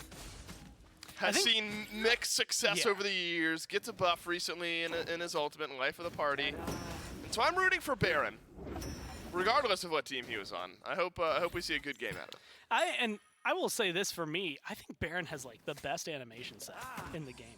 Interesting start though. I mean, going for specifically like a Bumba's Dagger as opposed to literally any of the other starters that we've seen. And I think that comes down to like, what are you gonna pick up if you're a mage in solo? I was actually having a conversation similar to that with Katie yesterday, talking about like Yu Huang specifically is what we were talking about. New God, by the way, dropped if you're looking for something fun to play. But like, is Lermy already level 10 on that? Yeah. gun? Oh, she got that first day. Come on. Yeah. Okay.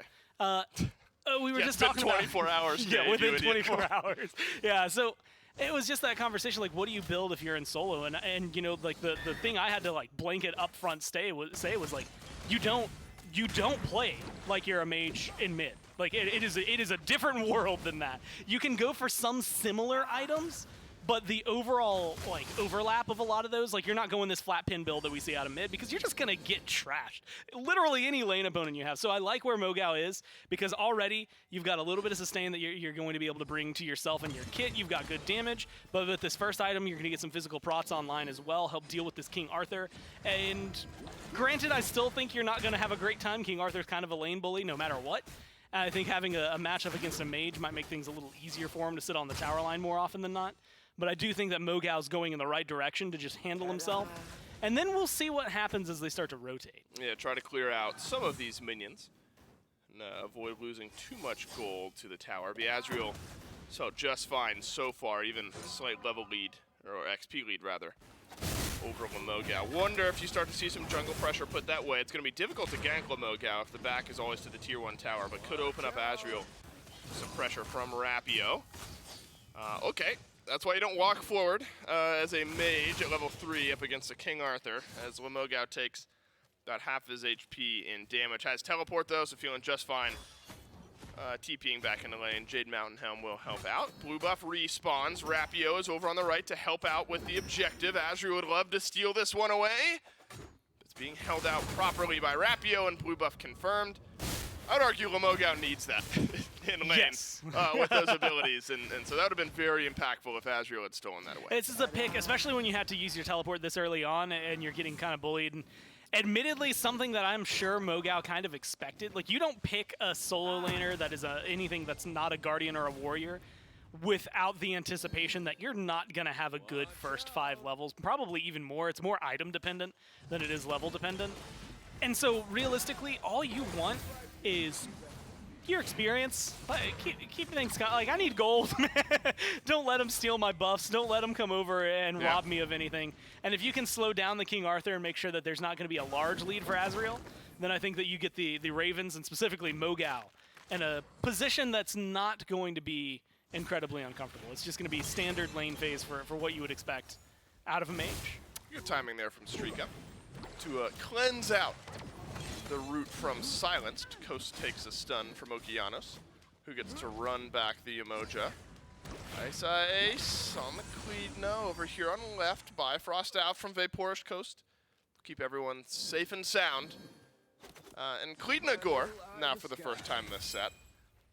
What a whirlwind it's been at the SPL level, and really even at the SEC level for Cleedna. I will have to hold that thought as Okeanos on a bit of an awkward spot here in the Harpy Pit, but level 5 reached by Streak Up maybe gives the Styx Ferrymen a small advantage. Rapio in behind Ice as well, into the wall goes the Cleedna.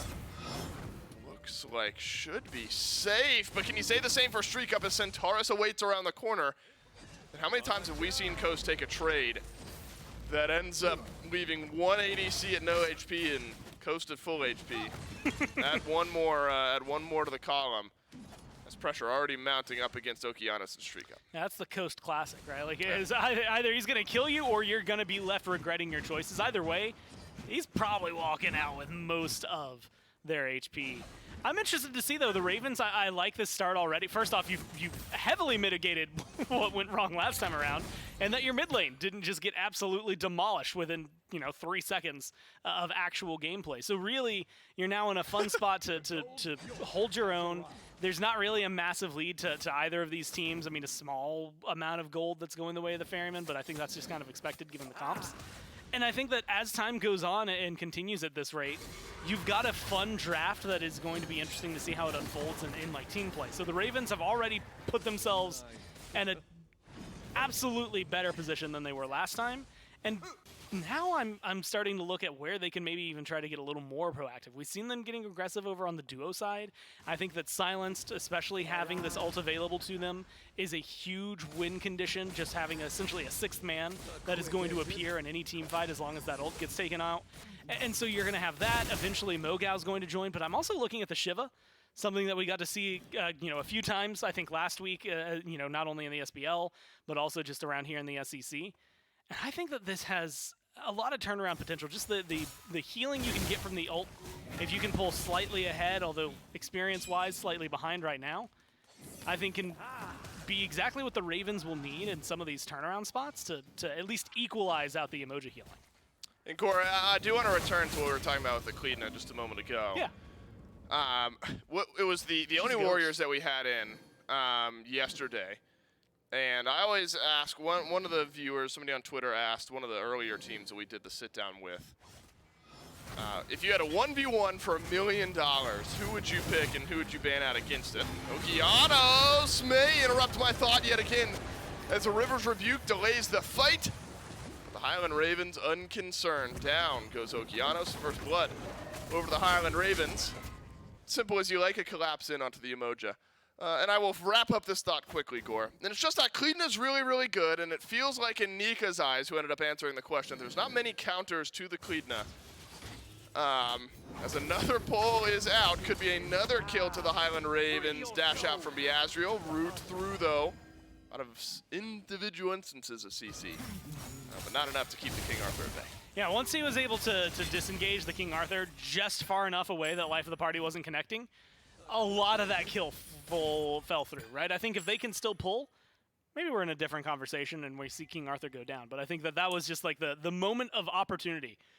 And Mogau was just a little shy of making that happen. Which also makes me more curious as to what exactly the build is going to be for this solo laner. Not just like prot-wise and tankiness-wise, but like what kind of engage are you going to be going for? Is it like a blink second relic? Because that seems like it'd be like super aggressive compared to what we're used to seeing out of him.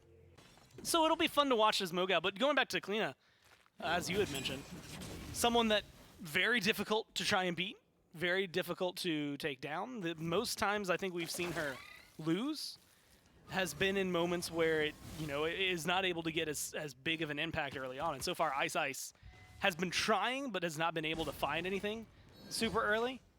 And I feel like it's just because late game, you kind of know what to expect, right? She's going to be hanging out in the walls. A lot of people at this point have spent enough competitive time against her that they know more or less what the mentality of a Cleedna is going to be. And so it's more like, okay, well, like, try not to get caught out. Coast, guess what? He's going to be just fine. If you go on Coast and you're Ice, late game, he's just going to kill you. If you go on Sap, Sap's tanky enough that he'll probably live through it. And so there are limited engage opportunities, I think, for Ice. And they're just going to go away even further as time goes on. Yeah, they will. Ice hasn't been able to match the early pressure. It was, what, 4-0? To the Styx Ferrymen in general at this point in game number 1. As the Ravens have a nice early lead here as far as kills go. Again, about 1,000 gold behind in the first few minutes of this game. As it looks like just a lot of that neutral farm making the difference here because experience largely equal. And so the Styx Ferrymen have just been more effective, Gore, in stealing away some buffs. Maybe some of that happening over in the solo lane as Beazriel has continued to put pressure onto Mogau, but this time the blue buff will be just fine over to the Baron. And so I go back to something that we just saw a moment ago, and specifically for Beazriel, up against Beazriel. A lot of the individual instances of CC, whether it's the individual lockdown.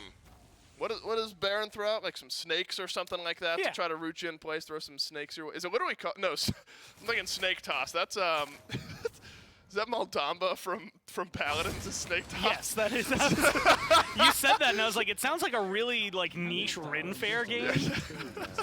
Like there's the axe throw, and then next to that is the snake toss with real snakes when you go to the fair. No, thinking of Maldamba. No, right. So you got the snake throw from Baron that Take the Routian Dave plays. out of Paladins, but not the Paladins out of Dave. Nah, never. That's where we got our start. That's where I got my start, Gore. You can never take it out. And then, you know, some individual knockup from Rapio. Sap's got the stun. Silence has the root and the abduct. Coast with his ultimate. A lot of individual target, you know, CC to find these picks. And so 4 sets of Bs from the Styx Ferrymen is the answer. Getting those burnt out. There are plenty of options in how to do so, but it's about being active enough to get those off the map, what ends up being important. And really, I like where I'm honestly a little surprised that the Ferrymen still have a gold lead at this point. Maybe they're looking to change that now. If you get a kill onto Ice, that'd be a huge opener for you. But really, as time goes on, and like at this rate, I'm going to just talk about late game team fights because I don't think either of these teams are looking for a lot of mid game team fights. No. And that's where things get a little hectic, right? You've got a Persephone. Her ult is phenomenal. Her damage is really good in a lot of these team fight engagements. And in terms of lockdown, you're going to have a lot of it between Gunter and Okeanos. Both of their ults are really good at setting things up like that. Streak Up's going to have a lot of damage from a long range. And so I think from the bottom 3 for the Ferrymen, things are going to go well. King Arthur in this season just feels like it's going to be a coin flip. He can get into the backline and be an absolute nuisance. He could have a very similar experience to what we saw Mogao go through last game, where you engage and then you just get killed before you can really do anything that is crazy impactful. Maybe you burn some beads or something in the process, but it might not be super impressive. Clean is the one that's interesting to me. She's got like a 50% win rate across both NA and EU combined. Really? For I thought the she'd SEC. be higher than that. I'd have to look at maybe specifically just Europe to see how they're doing with her. But she hasn't been doing too well. And here's what blew my mind, though. Looking at like SPL for win rates, she won 9 out of 9 games in week 1. Yeah. She has 11 total wins after 3 weeks. So she's gotten 2 more in 2 weeks. Yeah. And granted, I think some of that is she's getting banned out a lot more. Oh, for and people sure. are definitely not wanting to deal with her. But she's not been doing quite as well as that first explosive week. And I think that goes to show that people have learned to play against it. And right now, the Ravens aren't letting Ice get away with much. Ice abducted by Silence. As Sap jumps back in. The grasp of death from Gunter has just completely left the Kepri out of this fight. And it is chase down time now for Rapio. But there's a Centaurus from the left side of the map as Rapio has finished off a kill onto Gunter. Okeanos will survive. Ice gets the Styx Ferryman on the board. Silence has had to use the Scarab's blessing. Rapio is tower diving, and he avoids the final shot from the tower. Streak Up takes a whole heap of damage from Vaporish Coast. It's a rotation out of solo from Azriel, but Vaporish Coast has the ultimate, should have the damage with just an auto attack or 2, but no, it's a dash away from Azriel. And Vaporish Coast is gonna stare down 3 red health targets. Will not be able to finish off any of the kills. Honestly, I'm surprised Coast stopped to attack the minions. I thought Coast was going to go in for a lot more. Oh, yeah. And there's, some of that damage, more of what I expected, because I think the potential for Coast there, the high end, was incredible. I'm surprised Rapio goes for the dive. I'm surprised a lot of the Ferrymen come back into that engagement. I mean, there was a lot of back and forth. I think the important part and the thing I saw the most from the Ferrymen that I have to give compliments to again, did not get baited into burning the Kepri ult super fast and then trying to go for a second kill. Waited it out, then chased down Sap, and only died because Rapio was willing to give their life in order to get that trade. So it's a 2-1 jungle on one side, not really that far of the Kleena. You've got 1 kill up and 2 assists now for Sap, so mid lane feels a little more comfortable for the Tiamat, but it's not a big deal. I think the biggest thing is the rotations that the carries have and how much more impactful we get to see. Beads get used by Streak Up just to try and disengage and not get bopped by Coast. Coast only uses ult. And so things like that I think can play into some 1v1 scenarios that could happen over the next couple of minutes. And Gore, you bring up rotations from the carries, yes, but we've only seen 1 solo laner rotate out as of yet. Yeah, no Baron that fight. No Baron, as Azriel makes an impact on mid, more so in disengage. Well, Mogao seemingly happy. They're just hanging out and farming things up. Good chunk damage from Ice forces the dash out of Rapio. And again, quick on the rotation is Azriel. Mogao tanky enough now that this initial onslaught from the King Arthur is just going to kind of get walked through. Well, Mogao is itemized heavily into physical defense in the first couple of items, and it has taken everything that Azriel has to get Mogao down to half HP. And that shows you how itemizing properly, Gore, specifically into the matchups that you're going to be facing. Ice is the other physical threat on the right side of the map. Lamoga was able to hedge those bets a little bit, keep himself alive.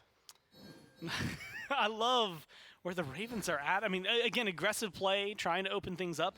Still surprised the Ferrymen, you know, despite the kills not going in their favor, have maintained a small, very, very, very small for this time in the game gold lead. Experience is the big difference maker at this point, and a lot of that's going to be Coast, and he's looking for a little bit more. Oh, no. It's a Coast whiff this time around, and quick to hit the eject button. It is a... I was going to say high risk, high reward. That's like medium risk maybe for Coast. Yeah. You got the Bifrost right there. You got both your actives. It's like medium risk, high reward. If that pays off, you get a big solo kill or at least a moment of damage onto Streak Up. If nothing else, you're living rent-free now in Streak Up's head that around any corner there could be a Heimdall waiting to send you on a round trip.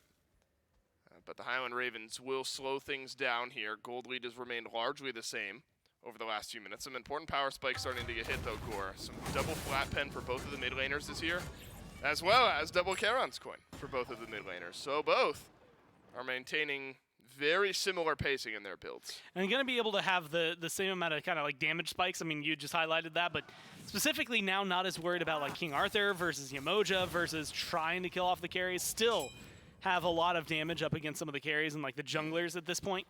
So it'll be fun to watch. Specifically Sap, I think easier applicator, but Gunter has like higher burst potential at the top end if you can connect on everything. So it'll be fun to see if Gunter can get the CC necessary to try and connect things like that. The other thing, and this is something that just caught my eye, and it's a factor that I tend to forget about with Baron Samedi a lot. It's the Baron's Brew, right? And I have to mention them now while they're still like super impactful. Yeah. But like having that early on and not having to decide whether or not you want to get some like health vials, mana vials, things like that, just makes it so much nicer, I think, for the Ravens all around. Granted, you only ever get 3 of them, but like that's a little source of like sustain and things that even at this point, unless you have to absolutely sell it, it's still going to be like a nice comfort that's going to come through. And you know, moments where you're super low or moments where you're running out of mana, it's going to be the difference between throwing out 2 abilities in 1. Gore, that's like when you go to lane and you buy like Health Chalice. You know, it feels so bad initially in the game because it feels like you're deciding just being able to survive in the lane for a little bit longer versus like an item that will help you brawl out a little bit, right? But every time you go back to base and that thing refills, it just feels so good. You're right, just not having to click over. It's purely just a quality of life thing in my head. Where like when you initially decide on it, like Asriel started this game with Bluestone, Chalice, and only pots. No tier 1 item or anything. I imagine leaving base, that didn't feel fantastic. But Asriel now just on cooldown has been able to go back to base, walk back to lane, has all the Chalice filled up, same for Lamoga, same for anyone with Baron's Brew. So I think it just in my mind, you know, it's an ROI, it's a return on investment. You get it initially and then every back that you have for the rest of the game ends up making it a little bit more worthwhile as long as you can survive the initial portion of the laning phase, which both solo laners have just fine. Vaporish Coast looking for a similar play on a Streak Up who uses the Aegis. My goodness. Centaurus out onto Vaporish Coast who Bifrosts away. Hello, damage. Oh, no, he got him. Was that Crusher? Yes, to take from the Crusher.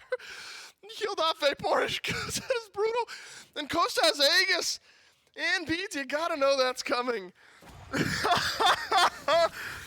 And out of nowhere, action fires up, and that one bites Coast. I was so ready I was blown away that Coast got through the Bifrost with both relics available because it seemed like a surefire death. That's just unfortunate. That gives a Gold Fury, though, to the Highland Ravens. They lose their ADC, and they get paid for it as a steal. In from Rapio with the ultimate of Shiva. Takes the Gold Fury away from the Styx Ferrymen, and that closes up the gold gap.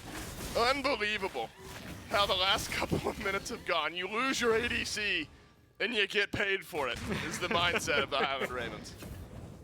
And you know what? Tell me. I don't think that Coast is in a worse spot. Like no, he can sucks. Spend that gold. But realistically, yeah, you were in a good spot to spend it. You can get aggressive. And look at him, he's already up at the tower line looking to get aggressive. Maybe a little too aggressive. But guess what? Managed to keep both relics through last life, so has a lot to work with. Now that Okeanis is making a rotation, this is where things get dangerous. Oh, ult gets used defensively from Coast. All right, a little bit too far. over the last couple of minutes. We tower diving. Okeanos doesn't have River's Rebuke, has a stun, but doesn't connect. Now Ice walks forward, and Ice has the damage.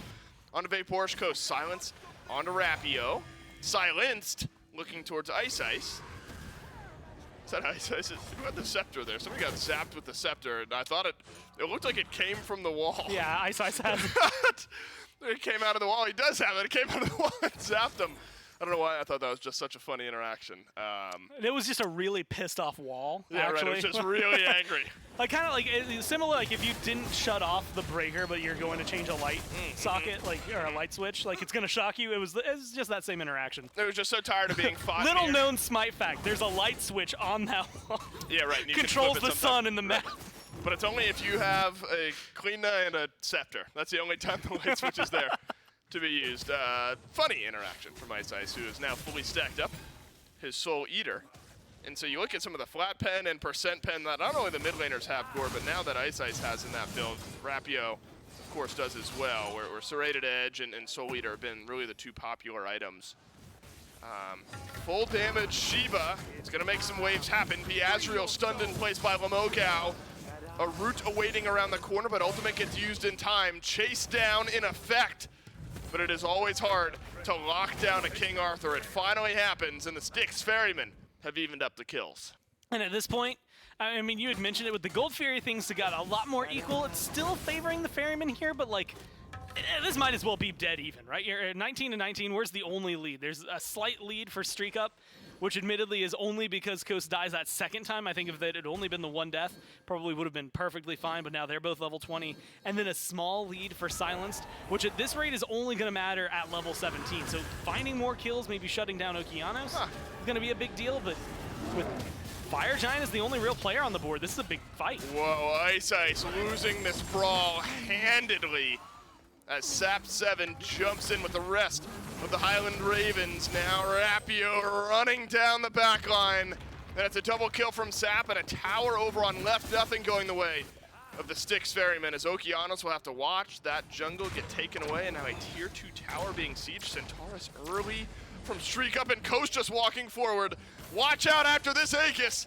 Everywhere on the map getting deleted, and the Highland Ravens have pulled the lead. And here's the only reason that's not a Fire Giant. And that's just because the Ravens are scattered across the map. None of them are in a concise spot. If that's a team fight or even just a fight where Silenced and Coast were in mid, that's immediately an FG. Right now, though, they can continue that tear. They still have so long without the Ferrymen respawning that they could probably go for it and not have to worry about too much. Into the mid lane go the Ravens. A stun out on Lamogao slows down the initiation. Azrael has reached level 20 and 4 out of 5 items in that build. Strong enough to make the Ravens answer some questions. Pyromancer is up. And barring a miracle, this one will go over to the Ravens as well. And actually, we're going to split the objectives here. The Styx Ferrymen thinking that it's just a Pyromancer that's going down. But Piazriel and Ice, they've got to be a little bit more cautious on the right side of the map. As the Ravens pulled the FG, but enough pressure, enough presence from the Ferrymen send the Ravens back to base. I think they had time on the Ravens to get an FG there. Not here, but a little bit earlier. Unnecessary fight. I mean, after you get that tier 1 in mid, there's no point in continuing that engagement outside of just padding some numbers, right? Nothing is going to come out of it. If you get 2 more kills, then maybe it's just, hey, we prolonged the window for the Fire Giant, but also you could have just walked over there instead of fighting and potentially brought things up. You do get Okeanos' ult and a few more relics, so maybe there's going to be some small wins to give to the Ravens. But definitely feels like a small window of opportunity that they ended up missing out on.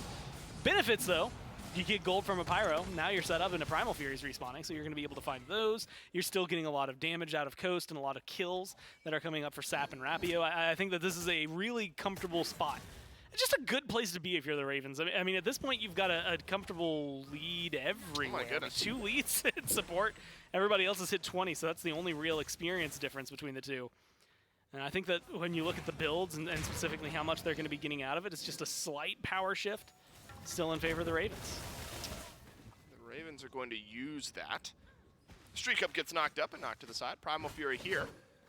Looks like a 5 versus 5. Vapor's Coast sends a lot of damage towards the Primal Fury. It's melting quickly. Piazriel trying to close the gap. Frenzy gets used by the Highland Ravens, and Okeanos sends up the River's Rebuke, and What is happening? The Styx Ferrymen steal away the Primal Fury and get a kill on a Sap.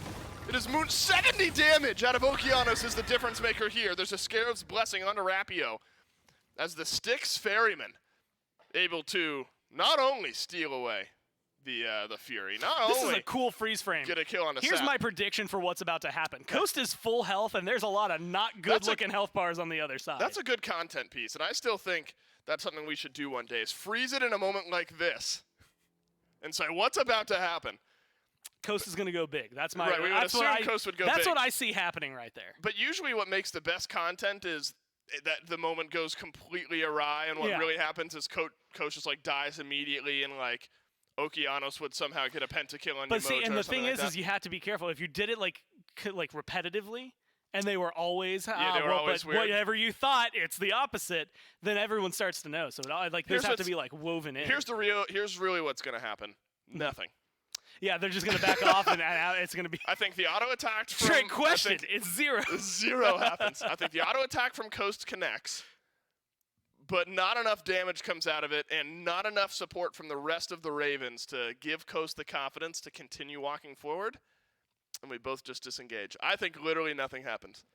I think the Ravens now. You're playing it safe. I think that you got to be concerned that the Ravens, although maybe the argument is they're a little tilted because Okeanos with 70 damage steals away the Fury. Yeah. See, Coast, so the Ravens are trying to make up for it. Fueled by pure hatred. Pure hatred for Okeanos.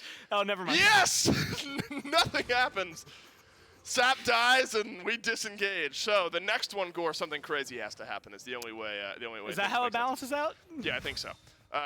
These two teams going back and forth. We've seen steals from both sides. We've seen big sweeping map state changes. Think back to literally 2 minutes ago. The Ravens individually kill off each individual lane of the Styx Ferrymen and take down the Tier 1 towers in all of those lanes, and then lose Sap around a Fury and get it stolen away by Okeanos. And so the back and forth nature of this game has been a treat to watch. But make no mistake, Ravens are still in control of the map as their mid laner respawns and heads back towards right.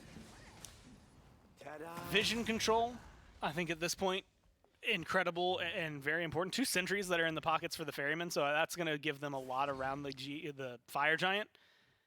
The Ravens on the other side, like a lot of the ones they came into this fight with, immediately dewarded, so the Ferrymen get a nice distinct advantage, and Mogal might get caught out. How many times have we seen Life of the Party used in that way? I would argue more than we've seen it used in an initiation sense. Yes.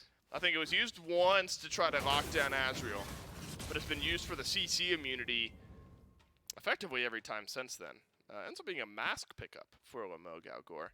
That's something we often see in support for the E-sets of the world. When you're not so much concerned about dealing the damage, you're more concerned about just locking down your targets. Seems to be the mentality of Mogal here, and makes him a whole lot tankier.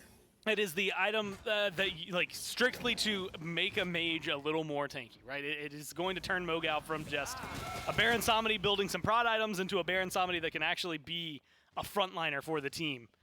And so it'll be fun to watch how they manage that, mainly because, as you highlighted, haven't been getting a whole lot of Life of the Parties that are aggressive or maybe finding wild amounts of success for them. And granted, the success rate for Life of the Party most of the time is I got beads.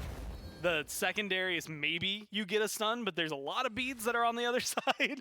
So it's going to be, I think, a little bit more for Mogal to pull some of that CC immunity away and then maybe set it up for Rapio, for Silenced. Hell, even for Sap to be able to go through, whether it's knockups, pulls, roots, stuns, what have you. Those are all going to be very, very helpful if the beads are down, to set up someone like Coast or Sap or Rapio to come in and deal the damage necessary to get the kills. And Rapio will be dealing the damage. Near full item on the Shiva. Halfway up the damage chart. Sap, after a good start in this game, has been able to capitalize to the tune of top damage in the game as well.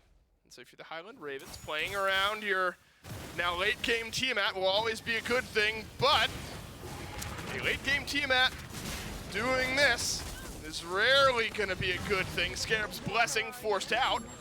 And Rapio actually initiates the fight. Maybe it was the big brain play that I never saw coming as the Highland Ravens rally around their mid laner and are able to pick up a couple of kills. Sap gets the shell out. And 2-kill swing. The dual lane of the Styx Ferrymen are gone. Sap overextends. Let's make no issues with that. But you can do that when you've got a Scarab's Blessing. Yeah, that is just such a difference maker. And this is why Khepri is a big deal for some teams. It's not just can you get the Scarab's Blessings in the right spot, how much utility you get. I mean, Sap, still low. Sap may be easy to kill if like Ice can get in there. All it takes is like one volley of abilities. But also, Sap's just straight up not dead. And as far as you're concerned, that's more damage on the board. And it's such a big opening, a sixth person that your team's going to have to deal with. Highland Ravens secure the FG. Azriel was close. Azriel, surprisingly, actually didn't even look for the steal. Has ultimate and beads. The beads will get used, but there's a root in place. Ends up being a dash away as well. So the Highland Ravens grab themselves a Fire Giant and a pretty big gold lead here in game number 2. Still 3 tier 2 towers left on the map, Gore, and I imagine that's the sweeping mindset we've got here from the Ravens. Let's knock down those towers and set up some win conditions. Yeah, being able to, I mean, just shy, this is where things get really awkward. Would it have been worth it to maybe wait a little bit longer and try to get it as an EFG? Probably not. At this point, you just want it and getting it on 5. Oh my God, are we 30 minutes into this? We're 30 minutes into the game. With only tier 2 standing, I think you're in a perfectly fine spot. Power potions getting picked up there. I just saw from Rapio. The thing that hurts the Ravens the most right now is just that they don't have a lot of relics to use, right? Getting engaged on in a fight, especially one where maybe the defense starts to favor the Ferrymen just slightly because of the map state. Well, that's going to be something that is risky for you, right? Tier 2s, perfectly fine. Phoenixes might want to wait 40 seconds or a little longer, about a minute, so that Rapio, Kos, and Sap can all have their beats back up. And so, one more Fury. We will take a quick breather, Gore, I think, to your point. Yeah. To knock down some of these towers. And Styx Ferrymen probably smart. You know, the relics, of course, are going to be a big difference maker in fights, but not a 7,000 gold difference maker to the point where you're suddenly feeling that much more confident to defend a tier 2 tower or anything like that. Now remember, on the inverse, in game 1, this is where the Styx Ferrymen were blocked continuously. The Phoenix Sieges just felt uncomfortable, and it took a roll of the dice by the Ravens around a Fury, or a Fire Giant rather, to open up the base. Sap is going to face a similar fate, has to jump out and away as Rapio hit the ranged knockup. Half of the health missing from the mid lane Phoenix. Not much, if any, missing from the left side Phoenix. Ice blinked on by Rapio, who pulls in 2 and deletes Ice on the other end. Azriel back into the Titan room. Sap up against a wall, put in the grave by Okeanos, a 1-for-1 trade. It ends up being jungle for mid, and Rapio might face a similar fate if he's not careful. Streak Up is going to get rooted down in place as Rapio is able to disengage. But watch out, the left side Phoenix is gone. Yeah, that's something that you rotate that many people over, you don't kill off the jungler, you do get the mid laner, but you leave the duo lane feeling very confident in their capabilities, and they managed to knock down 2 Phoenixes because of that. And now Kos is in a very good position. Granted, 2-2, it's wild. It's a worse slash line than last game, but a much larger impact overall that's favoring the Ravens. And now you still have the Scarab's Blessing. You still have Rapio. They didn't have to go back. And you still have enough relics. You might have been able to push forward into that right side Phoenix if you wanted to risk it. You also have a ton of gold that's now going to be sitting in your pockets. And I look down towards like Silenced. That should be probably just a tier 3 item in totality. Same thing for Mogao when they get back to base. So we're going to see a lot of power spikes. And that's, you know, with the Fire Giant going down, going into another FG fight soon, that's going to be massive for the Ravens being able to finally flex that 10k gold. Yeah, absolutely. Styx Ferrymen, you know, I think you could draw a similar thread to the Ferrymen that you did to the Ravens in game 1. It's that still pretty far behind, but as these builds are completed, it's nothing but catch-up game now for the Styx Ferrymen. You know, the gold lead outside of support is only going to be shrinking up. And so that is a place in this game where you can hang your hat if you're the Styx Ferrymen, is that as time goes on, you know, maybe you can find the initiation, maybe a River's Rebuke hits, and the gold gap just continuously closing up. Pythag's piece out of Silence score, that's not something we often get to see, but of course with the aura helps out your teammates around you, and will help out in some of these team fights. Whereas on the other side, Okeanos does have a little damage as well, but Spear of Desolation looks like both supports want to get in on the damaged game. Which is, I think, a little maybe more heavy-handed from Okeanos. I do like Spear of Desolation. I think on supports it ends up being pretty beneficial just because of its passive, right? Like, power-wise, maybe feels really good, but it is specifically getting a kill or assist on an enemy god. All of your non-ultimate cooldowns are going to go down, so maybe not as big now that I'm thinking about it specifically for Yamoja. Everybody else, I love that, but now looking at it in the grand scheme for Yamoja, that one feels maybe more a little power-based. Man, I love that item on Fafnir, though, and that's what I was thinking of when I started talking about it, because that's like my favorite pickup. Up there along with build like, it first. Yeah, well, maybe not first, but definitely like way Around sooner now. than you probably should, right? Like this is a 34-minute game, and that's what, 4th item, 5th if you want to count the starter. But I definitely have like left some power behind in order to get that spike. On Yamoja, again, it's going to be something that, I mean, we saw a Fire Giant steal, or not a Fire Giant, a Gold Fury steal, Primal Fury steal earlier with just a bubble bounce. That's going to enable you a little more. And theoretically here, you're going to be in a good spot to maybe look for some team fights that otherwise would have been a little more difficult to get fully engaged on. Whereas for Silence, that's just sustain for the team. Ice can't fight in this fight as Enhanced Fire Giant has started up, not fully pulled off of just yet, but now it is. Highland Ravens pop the frenzy. God. And Okeanos, I didn't even get a chance to see what the Yamoja was doing. River's Rebuke never arrived as the Highland Ravens group up. They will take down a couple of targets. Eyes turn towards Sap, though. A streak up from over the wall can maybe make something happen, but no chance. And the Highland Ravens rally around the Fire Giant, and they will take the fight and send us to a Game 3 after 35 minutes. You know, I'll tell you, I bet Okeanos is wishing that was a prod item this time around. Just sitting there, I mean, deleted from the board. The rest of the Ferrymen didn't even realize how fast that fight was going to come to them because Okeanos just disappears off of the ground. And then it's so easy at that point, right? It's a 5v4. You don't need a Fire Giant. You've got so many ults. You've got all your relics available. Just surge forward. You've got good damage, and that's all they need. I mean, look at, I think it was the Tiamat. It was like twice as much as the next highest. The next highest was, what, the Heimdall? Like, it was insane amounts of damage that was coming out of them. This time around, I think last time we got to talk a lot about what Coast was providing the team, but I think everybody here for the Ravens really stepped up and just looked good throughout most of those fights. That last one, though, especially was just clean. And Gore, moving into a Game 3 now between these two teams, and again, rewind. We had a 40-minute Game 1, a 35-minute Game 2. It's been a minute since we talked about the standings. How important it is, 2-1 versus 1-2. The middle of the pack here are all 2-2 in the EU-SEC. Game 3 could not be more important this close to the end of the phase in the EU-SEC. Who will take it in Game 3? Stick around and find out.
if one Game 3 wasn't enough today, have no worries. We got another Game 3 for you coming up right now between the Ravens and the Ferrymen after the Ravens bounce back in game number 2. It's a 35-minute game 2 after a 40-minute game number 1. And these two teams neck and neck going down the stretch here in one final game will separate them. But how do we get there? 35 minutes. Surely there's some action that happens in there, Gore. And it's maybe an overused saying at this point. But outside of Fire Giant steals, it feels like this game had a little bit of everything. Where you do get some Fury steals. Yeah. You get some moments where the Ferrymen are fighting back into the game and you think it's even. Ferrymen even had the lead for a little bit of the early game. But the Highland Ravens, in really just one swift Fire Giant fight, end the game. When you get to 35 minutes in and your death timers are a minute long, you're probably going to win on the DS side. Yeah, I think, well, first off, this is telling. You go 24 or 21 minutes in, and there were 8 kills on the board, so it kind of showcases how the early game was. Very much slower for the Ferrymen, I think, all around than what I'm used to seeing. I think Ice wasn't able to get as hands-on early on as what we're used to expecting. And Rapio was able to turn a lot of kills over into their favor. I mean, look at this, 10.5 KDA on your jungler. That's nuts to be able to see that. And some of it was doing exactly what you see on the screen right there. It was just a lot of diving. I think between them, the damage that came out of Sap, and then the pressure that Coast was able to put on, because and this one's worth mentioning, not because Coast had an insane KDA, 2.75, nothing really to write home about. But what it is it's not just this fight and how fast Okeanos gets deleted, although that is a huge portion of it. It is the left side Phoenix prior to that. And that was the fight that really won me over, was because the Ferrymen had to rotate a little bit more. I think they looked really good and were going into equal fights, even while their Phoenixes were down. We're going into equal fights. But they left Coast and Silenced alone on left. They took a wow, Phoenix, there's the word. Then they rotated to mid. Guess what? They did it again. Yep. And then we start seeing some of those fights. And it is worth mentioning. Also, did get clarification that the Spear of Deso does return Omi back to Yamoja. So I learned something new today. And now I'm giving chat that knowledge because I had absolutely no idea that it did that. And you know what I learned? This is more of a fun fact than it is anything that actually is meaningful to builds or anything like that. Kangaroos can't hop backwards. I learned something new on top of what I was going to say. It wasn't that, believe it or not. It's that when Queen has the what are we calling it? The scepter? Yeah. Is that the official word? It's the, I can't remember the first name, scepter, but it is scepter. All right, so the scepter. When Queen has a scepter and goes into the wall, it just hangs out wherever she went into the wall. So when I was wondering what was zapping the dual lane over there, it's because the scepter was just kind of hanging out outside of the wall. And then when Queen comes out, runs back over to her. There's that's a fun fact. And there's not a lot in the game that you're going to be able to that you're going to carry with you that still has geometry collision, and then you don't. It's literally just a scepter Kleena interact. There's no other combo that could ever work for. Yeah, I'm not sure there's. I wonder how it works with Chernobog. I wonder if you can get a wall right between it. Maybe. You see how it floats just separate. If you can get a wall right in Gore, there. when you get 75 minutes of in-game time to think about these things, you know. I promise you it didn't take me that long to add it up. I did it for effect. Just the right amount of time. 75 seconds of comedy time there or something. 7.5 milliseconds. I'm not sure where I'm going with this one. Comedy comes in threes. Give me another 7 and 5 put together. Nope, the one I'm thinking of, I can't say on broadcast. As Thoth and Agni get banned away, we're not going to see either of those two this set. Nemesis gets banned out yet again after what we saw from Nem in game number 1. No surprise, Nem for Ice, just a little bit too scary. Yorm eats a ban here, surprisingly enough. I am Yamoja. Do not I bet you one of these two is a Heimdall. You know what? Probably. And it feels like the likelihood is pretty high up there. Oh, please, God. All right, you know what? I doubled down for you. You just kind of made it the okay, yeah, bet it is, because that tends to be a thing they go to. Now we're getting messed with. Here's what I'm going to look at. Because it's not going to be a Heimdall, but the Ferrymen. No. Be revealed. Okay, it is going to be a Heimdall. Good. Their most picked god is the Tiamat. Makes sense, right? And then it goes to Chalk. The Ravens is? Yeah, for the Ravens. No, Tiamat's more played than Heimdall? How many games did Heimdall? Going into this week, 1. For the Ravens? For the Ravens. For Big Boris Ghost? It was they had banned it twice. They played it once. Had it banned against them no times. It's just been. I'm baffled. It has been taken away more often than not. Let's go look at every Ravens. Then I'm just an idiot, because I could have sworn literally every single game, the Ravens were Well, so doing here this. you go. All right, go so ahead. week one Yep. versus the Hex Mambo. Yep. They lock it in first. 'Kay. Gets taken away from them in game 2. Yep. Week 2, where's Ravens? Taken away from them in game 1. Yeah. Taken away from them in game 2. Guess what? Taken away from them in game 3. Okay. And then in week 3, we have it just straight up not locked in. In fact, they ban it against Okay. the Scorpions. And then they ban it again against the Scorpions. So for some reason last week, Heimdall was not the play. So it sounds like Heimdall has a 100% pick ban rate in Ravens sets, Yes. He is always present though. somehow. It just happens to have not been picked much, more of the bans over the last few weeks. Looks like a Baron Samdi is going to be the pick yet again here for the Ravens. Tiamat in mid. So you're going to get some late game scaling. Think about these carries late game. I mean, we're going 30 minutes no matter what, right? Might as well get a Tiamat and a Heimdall. They're going to scale up just fine. A Baron that can get tanky.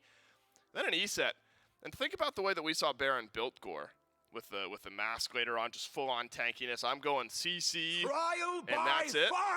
E-set likes to play that way as well. And so if the Ravens get to a later point in this game, it really feels like these mage initiators are going to be very hard to kill.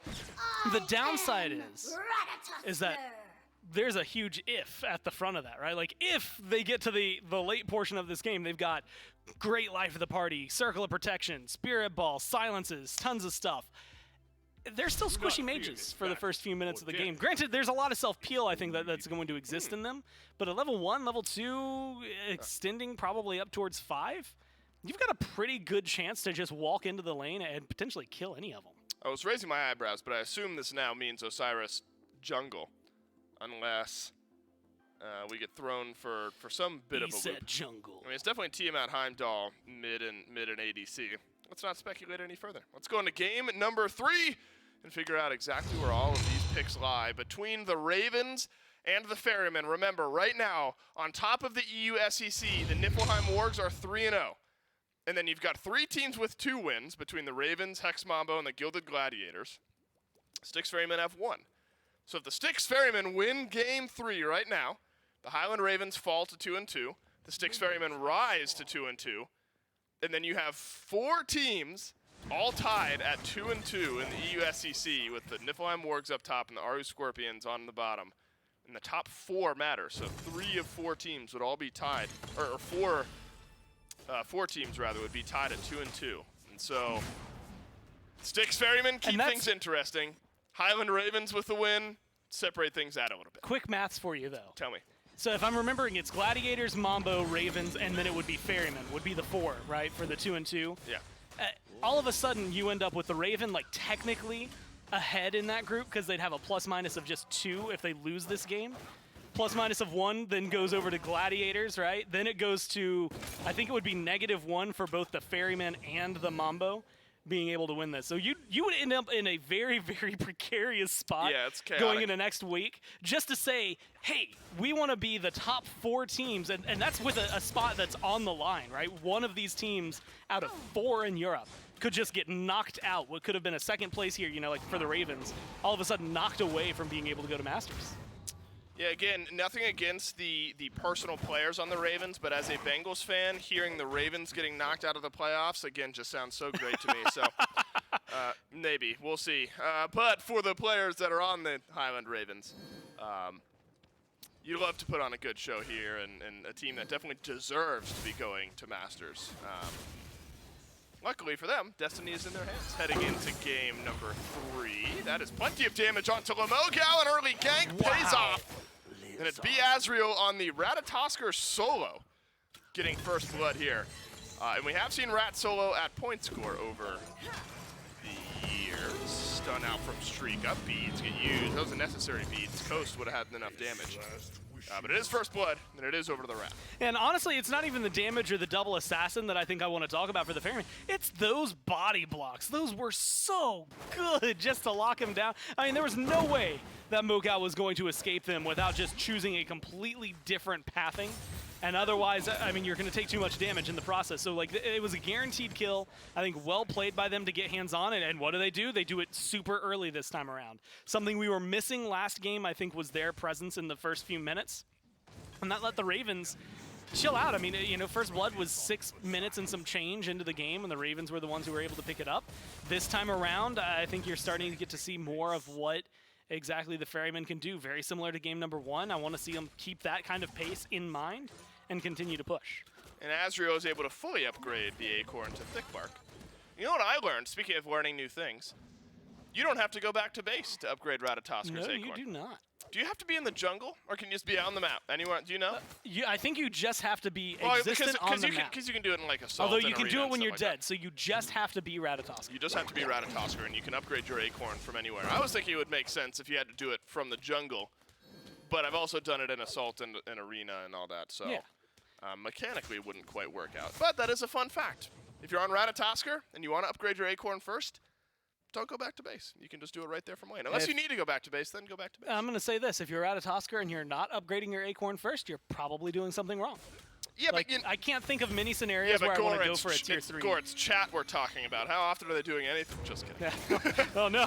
Look, aggro left, so somebody's got to pick up the mantle. Someone's got to look. Thick Bark Acorn is. I love this. I actually love this. It is a strong Acorn, and usually the Acorn that we see Ratatosker solo pick up. It's the balance between, well, yeah, for solo it's always going to be this one, right? Because what is it? There's the health one that I think we saw a couple teams, the Evergreen Acorn that got picked up occasionally for support. What was that, last year? Raffer ran it, but you get 10%. 10%, don't even read the passive, just read the stat, 10% protections. That's nuts to me. That is such a good percentage. Anything in Smite is going to be phenomenal, but getting these protections is going to feel, I think, incredible to you. But then on top of that, you're getting that passive, right, when you're able to restore some of your health, as well as give protections equal to any prots shredded from the enemy gods. And you get a second charge of it. So you're now starting to shred a little bit of protections. You're getting more just from the item at base. You're getting health back. I mean, as a frontliner, this is like a dream come true for what it is going to give you. The downside is going to be you're still an assassin, right? So, like, long story short, in 5 minutes, you're still a Ratatosker. Luckily, by then, you should be Ratatosker with some more protections online, another item online that is going to maybe enable you to just be that frontliner that you can absolutely grow up to be. And I do love Ratatosker, Gore, just in general. And I like especially Axolotl Ratatosker. I like Axolotl Rat as well. I think one of the better Ratatosker skins. I think the variety that the Acorn allows, the variety of playstyles and builds that the Acorn provides you is really unique. And I think pretty cool. Around, like, on Twitter, I was talking to you about this earlier. There's been a lot of people where it's like if you can only play one of each class, like one assassin, one mage, one guardian, one warrior, one hunter at any given time, like, who are going to be your one? I think I'd want to change my assassin from, I had said Thanatos when I thought about it at first because I like playing Thanatos. I suck at Thanatos, but I love playing him. But I think Ratatosker is like the right option there because we've seen Rat technically, and I've played him successfully in casuals. You can play him as a support and win.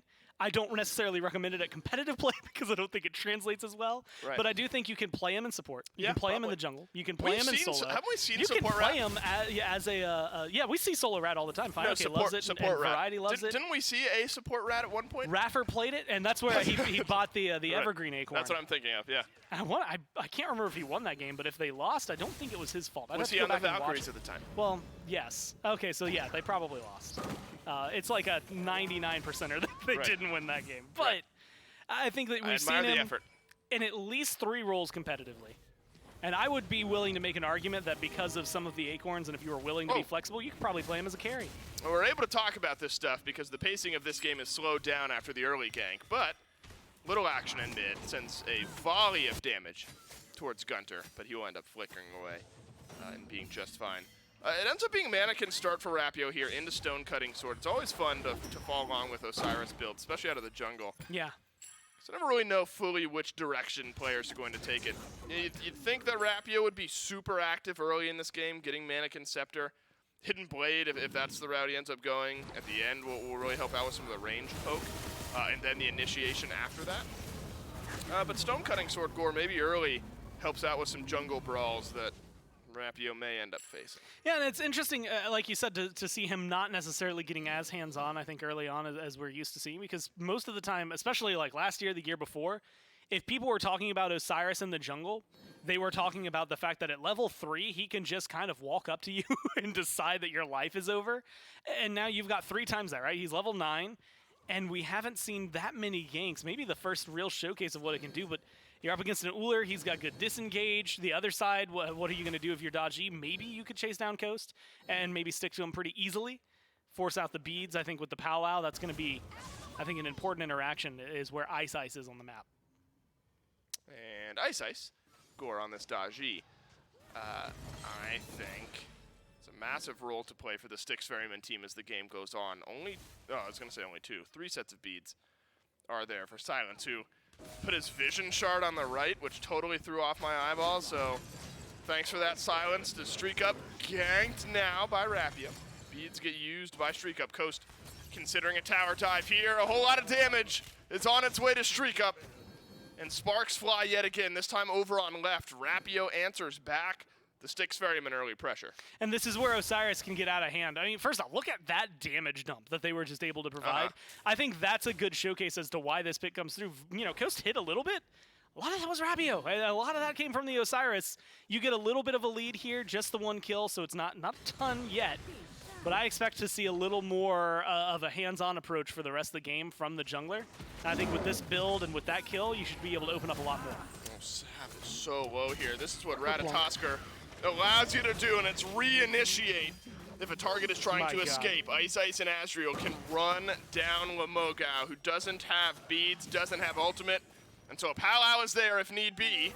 Circle protection goes through, and Ice actually holds on to the ultimate. This might get turned around on the Styx Ferrymen as the Highland Ravens find their way behind their mid laner. Lamogao does end up dying nonetheless. Ice has a pull this time on Arapio, and the Styx Ferrymen come up big on right. I mean, that's just everything about it's massive. Maybe not as massive as this. Coast finally getting the 1v1 that he's wanted all set. Oh, yeah. And is able to get the kill on top of that. So a good play for Coast. At least brings 1 back. I guess technically 2 if you want to extend it super far back in favor of the Ravens. But the Ferrymen play that so well. And I think poor flashbacks. Sap gets dunked down on by Azrael, but it's the body blocks again. Mogao trying to get to the tier 2 tower. Can't get even close to it because of Azrael and Ice. And it's the same thing I said after First Blood, except this time he chooses the alternate path. First Blood, it was, well, unfortunately now you're just stuck. Good luck, have fun. This time around, he chose the option of, I'm going to take a different pathing. And then just gets chased down and killed. And you know, you had called for the powwow. I think a little bit sooner could have happened, but a shell gets popped, I believe, a shield that comes through on the side just to kind of keep Mogao a little more alive. But it doesn't end up helping them. You get a little bit from the circle of protection in terms of healing, and then nothing that helps push the team forward other than that. And so all of a sudden, powwow comes in, your CC immunity's down, easy plays for Ice, and you don't even pull everybody. But you pull the important targets. You kill off Mogao because he was low, and then you get a kill onto Rapio and stop this Osiris from being able to bloom into anything. I think that's a very important fight for the Ferrymen because of how much it gives them. Yeah, I'm feeling bad for Streak Up though on left, Gore, who died to the dive, then comes back to lane and then dives to a solo kill. Coast is in a power spot here, has ultimate. Streak Up does not have beads for 5 seconds, so a tiny window for Vaporish Coast. But there is still a window nonetheless. Coast walks forward towards Streak Up. In behind Coast is Silence. This is going to be a purple buff invade. Okeanos further behind, but Rapio is there as well. As damage from Streak Up, desperately trying to secure the purple buff, won't be there. Coast invades purple, but Rapio takes a lot of damage here. End up limping away, and that's Gunter with the Spear of the Magus that has been able to melt down that jungler. We haven't talked much about this Merlin yet, Gore, but double flat pen feels great early, especially Spear of the Magus. Yeah. Merlin really starting to hit that stride. Another couple items in that build. Should expect some serious damage numbers. I mean, you're talking about a mage that already at base does a great job of burning through people and giving them a build that does it even more. I mean, look, the damage numbers on the Sap. If there was just, I think, a little bit more favorable cooldown there at the very end, Gunter had just swapped over to Ice and thrown the abilities right. Sap's dead if you have just a little bit more. Luckily, if you're a Ravens fan out there, nothing ends up falling apart there in mid lane. Yet, this is where the pressure can come through. Sap, not necessarily TKO'd, hasn't gone back to the base, but can't really join the fight. Over the wall goes Ice, but so does Rapio with Ward of the Afterlife, chasing down now Okeanos. who is tethered and stunned. Vaporish Coast gets the beads out of the Emoja, but Rapio gets the kill. Palo already has a double pull here, but what is there? There's Gunter for follow-up damage, but still enough sustain with the Circle of Protection. Keeps the Highland Ravens on the map. Another clean pick. And that's what you're looking for if you're the Ravens. A little, I'm not entirely sure. Maybe they thought more was going to be there for the powwow. I think it's a good pull, and you get, again, a couple of beats that are still available, but now some burned on the side of the Ravens, so opening up conversations for the next powwow. But not a lot of follow-up from the Ferrymen there. I think maybe wanting a little bit more or expecting a little bit more and not quite having what they needed. So really low cooldown, not necessarily a super high investment, but just small things that you could maybe clean up, turn around. Otherwise, was a good kill for the Ravens to be able to walk forward, get one onto Okeanos, force them to use their beads, fall down. And it's opening up this conversation of where they can find their picks, right? And the problem is you're looking for picks, and they were roaming as, what, a 4-man, essentially a 5-man right there. So you're not having maybe the full power spikes that you want. You're still falling just a little bit behind in terms of where the Ferrymen are. And so I think that things like that are going to have to happen very consistently to get you back into a comfortable position. 2 levels up in solo, 1 level there in jungle. It's a deficit everywhere else from mid to the left side of the map. But I think that that's something that can be closed up pretty easily. Baron sends life of the party towards Azriel. But Azriel will get up. Is there Gore, I feel like you would know this. A name for those branches that he's on? They are branches of Yggdrasil. Yggdrasil? Yeah. You know what the lore is behind the tree? So Yggdrasil is the world tree in Norse mythology that connects all of the realms. Okay. And because Rad is a messenger of the gods, he runs on the branches and through the realms to deliver the messages. Now that's a fun bit of mythology. Is the idea that all of the realms are on just like the different branches of the tree? I'm pretty sure, yeah. Something I think, like and that? then like Jormungandr, or is it Jorm? Jorm is the world serpent. He's the world serpent, and he's supposed to. I can't remember if it's Jorm or if it's someone else. There's someone gnawing on the roots of the world tree. I want to say that it's Jormungandr. Just biting at the roots. Yeah, it's like chewing on them and essentially and things like that. Norse mythology is really fun. But yeah, it is the connector of all of the realms, all 9 of the realms, right? Niflheim, Asgard, Midgard, and then the other 6 that I can't name off the top of my head. I don't know how to pronounce that. Nidhogg. Yeah, Nidhogg. And there's actually a wild game. Hold on, the Gold Fury. When the action happens, we got to take it. It's the Gold Fury now that gets taken by the Ravens. It's Circle of Protection. But a kill from Ice might even things up just a little bit further. Is there a chase out on the other side? Doesn't appear to be so. Though Azriel is on the other side of the jungle. Coast is going for a chase. Look at him. He wants a solo. Of course he is. Coast has eyes for Streak Up. Streak Up will end up backing away. So the Highland Ravens take the Gold Fury, but ends up being a fight on the other side of it. If Silence can disengage here, it'll feel all right for the Highland Ravens as gold brought right back to even. It is a fun, I think, bout for them just because of, how even? Oh, you went back to mythology immediately. Yeah, sorry. Because keep of how going, even keep going, Gore. I was going to say I was going to tell you earlier there was a game that was called Nidhogg not too long ago. I think it was like it was a 2D go runny and stabby the opponent and that was just like you had to get to the other side of the map. It was interesting, and then at the end you got eaten by the same thing that gnaws on the roots. But overall, this is where things get really weird, right? Because the Ravens, you had mentioned it, like they lose the fight, but they win the objective, and yet it doesn't really get them a lead. If anything, it just takes away what the Ferrymen have been able to do. So I think the Ferrymen have been doing a phenomenal job of farming things up, and most of that is on the right-hand side, unfortunately, duo lane. I think that you can look at the 2-level difference right now between Okeanos and Silenced. Isn't going to be as big a deal, a little more tanky from Okeanos, a little more healing. Circle of Protection's a big deal for Silence, but otherwise, I think that it's only going to matter most at level 17 when those starter items come through. It's really the 2 levels between Coast and Streak Up here that are going to cause a lot of trouble, because that's a lot of damage from Coast. And Streak Up is back to, this is where, game 1 was. Not a lot in the 1v1, but a lot for the team fights that they're going to be able to provide. Yeah, agreed. And anytime Streak Up is left alone, if Streak Up's jump is down, I have to imagine Coast is going to try to find some sort of initiation.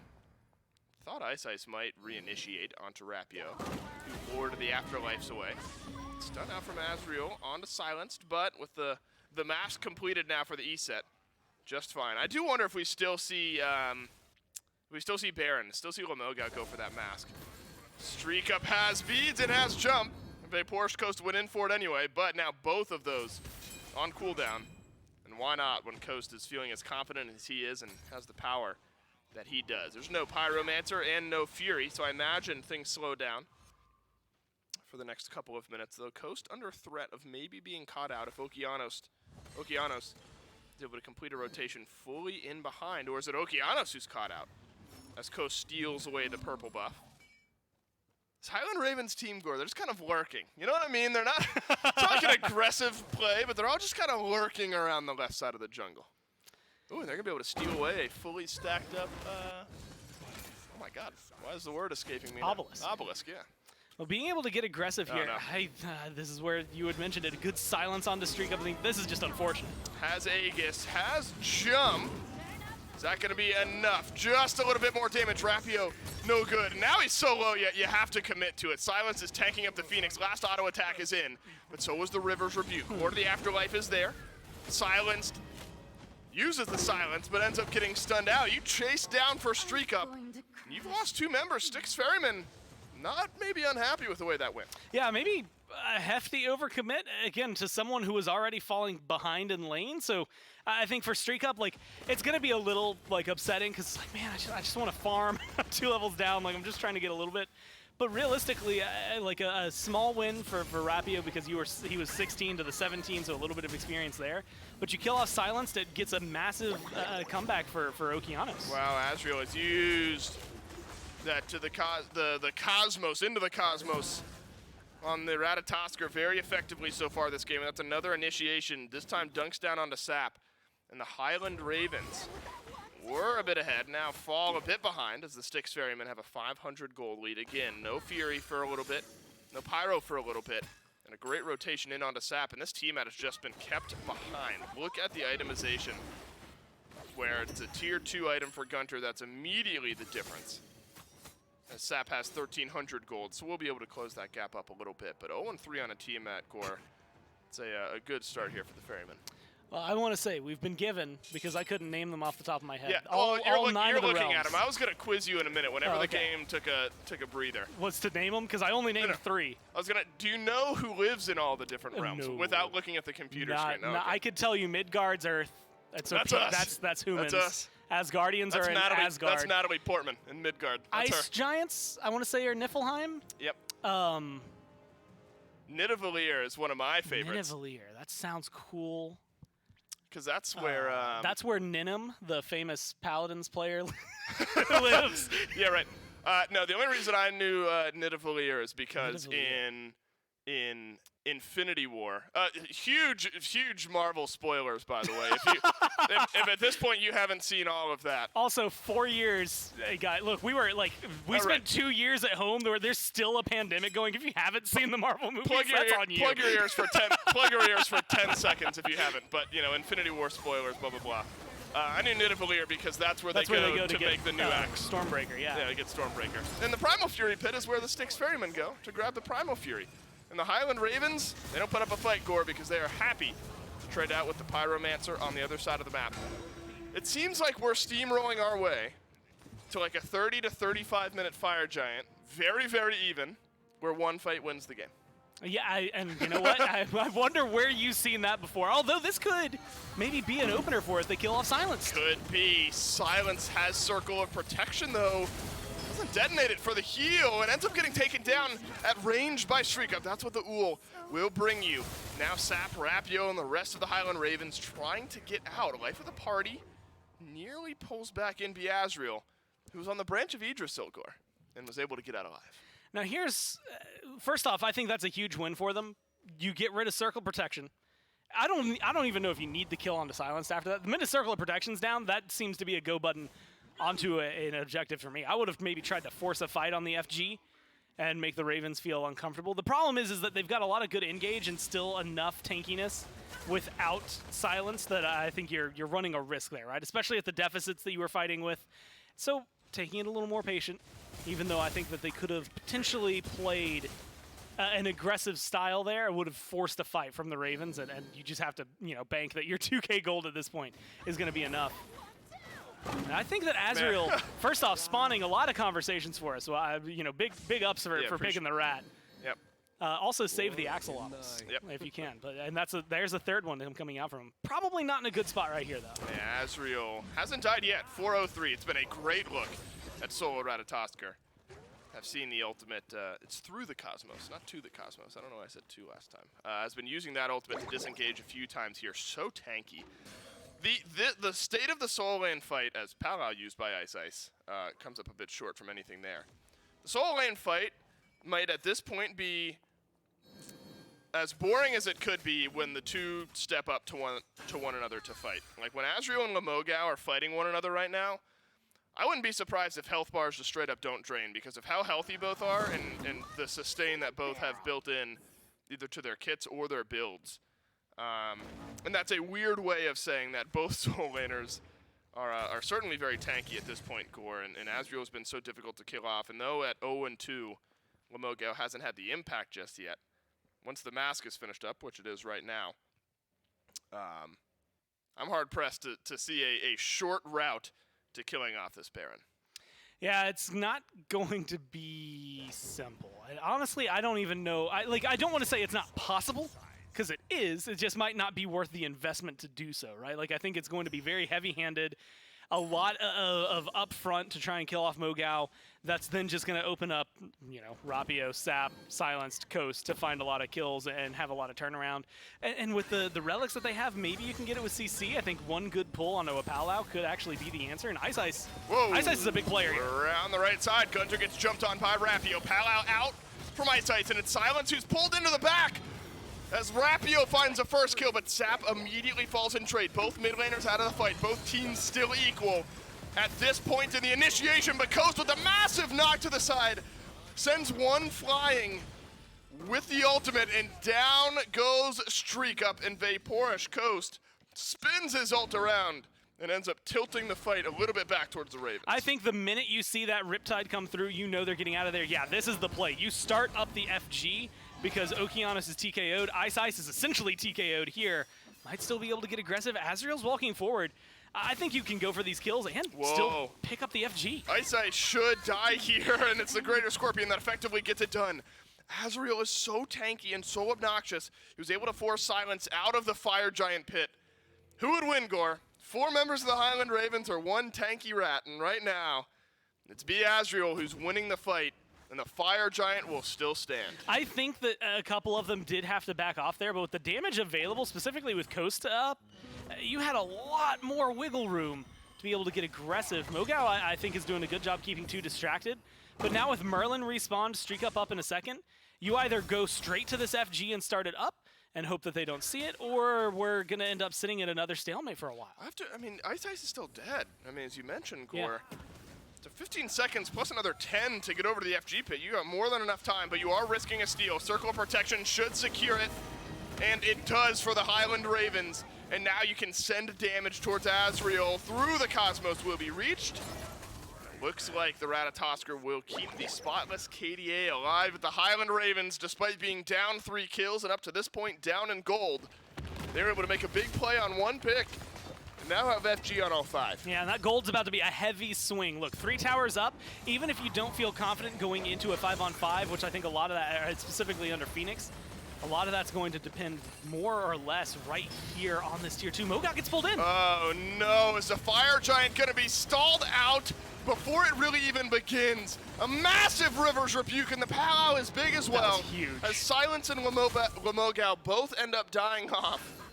With 3 minutes and 15 seconds left on the FG buff, it's going to take a miracle play now for the Ravens to get anything out of it. And a massive turnaround from the Styx Ferrymen. And Gore, this one can go right back. 50 seconds on Sap, 30 on Silenced and Lamogao. You can really force the issue here if you're the Styx Ferryman. And what you're seeing, this rat play is specifically vision and slow down Rapio. Stop the back, because now it's Coast versus 4, right? And you might not like the trade over here. Azrael has to play it very carefully. But you're going to be able to at least get this Phoenix. You have to still be careful, though. I mean, you've got health bars, the healing.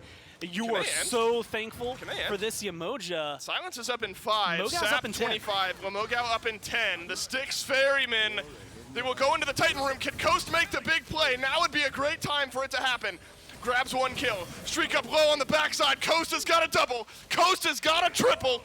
The Ravens keep their Titan alive, and of course, this Vaporish Coast on the Heimdall. And look, it's the same thing that happens at game 1. He gets a triple, now he's 5-0. Except in game 1, they have enough damage to kill off the Titan. Here in game 3, not quite the same. Azrael, I have to give a lot of credits for. He does a ton of work throughout all of that, just stalling out and stopping Rapio from backing. Unfortunately, you only maintain a little bit of it, right? You say, cool, the jungler's not going to be there, and the jungler's not going to control and slow things down. You still lose because Coast is just incredible. And now, 10 seconds. Wait, do the Ferrymen lose? It's Azrael versus everyone. I don't know if he has enough. Do the Ferrymen lose? All your damage dealers are at least 15 seconds away. Azrael has not died yet this game. Now might be the first time as Okeanos respawns. Azrael is able to get back into the fountain. Gotta kill the Phoenix. And it looks like a teleport coming out from Azrael to the Phoenix. Didn't end up getting channeled. And the game will not end. 2 Phoenixes down, both in the mid lane of either side. And this is all, look, it's just the damage, but watch this positioning as well. Kills onto to Okeanos around the pillar. Streak Up's not looking at him. They think they have the damage, and unfortunately, and I think they did, up until that circle of protection gets dropped. That is just enough to zone them out. And all of a sudden, you've lost two of your big ones. I think a Streak Up is in essentially just on the other side of the Titan than where Coast is. Then that's going to be a win for the Ferrymen. I think if you are able to stun them or kill them off a little bit faster, that's going to be a lot more potent for you. But Silence had respawned, and it was just enough pressure, I think, from the rest to really give the positioning and just damage numbers over to Coast. An insane triple kill. He's done it twice this time, both at the Titans. It's just this time around, it actually made a difference for them. I think to recontextualize this, the Highland Ravens at 2-1 in the standings, the Styx Ferrymen at 1-2. If the Ferrymen win this game 3, you will have 4 teams tied for second place. Of course, with tiebreakers, head-to-heads, things like that will make a difference. But as far as pure wins and losses go, you have 4 teams tied for second place in the USEC and if the Styx Ferrymen win. 2 of them would be tied in plus-minus anyway. So like you get a full true-on tie. And then 2 that are just slightly ahead. And to contextualize that, the top 4 teams matter for going to Masters. And so when you have 4 teams tied for second, 1 team gets left out of that group. And so the Styx Ferrymen look to create some chaos in the standings. The Highland Ravens with a win here in Game 3 would create some separation. We cross the 30-minute threshold for the 3rd time this set. As the Fire Giant will spawn, it'll be enhanced. Gore, it looks like one final fight around the FG could determine the winner. I really like the setup for this one. Again, a lot, like every relic's going to be up, ults are going to be up. I mean, Sap drops down whatever theirs is, but come on, that's such a short cooldown that who cares? It's going to be back. 0-5 for the Tiamat. Maybe not the best like KD slash line so far from what you're seeing, but 3rd on the damage charts, 2nd on the team, has been very present in terms of those capabilities. A lot of good CC as well. And you had called it out, but because both of the Phoenixes that go down are in mid, you're meeting Fire Wave for Fire Wave. You drop some Tiamat minions, it gives an advantage over the Ravens. And because they got their Phoenix, took the Phoenix of the Ferrymen last, they'll have more Fire minions spawning during the FG fight.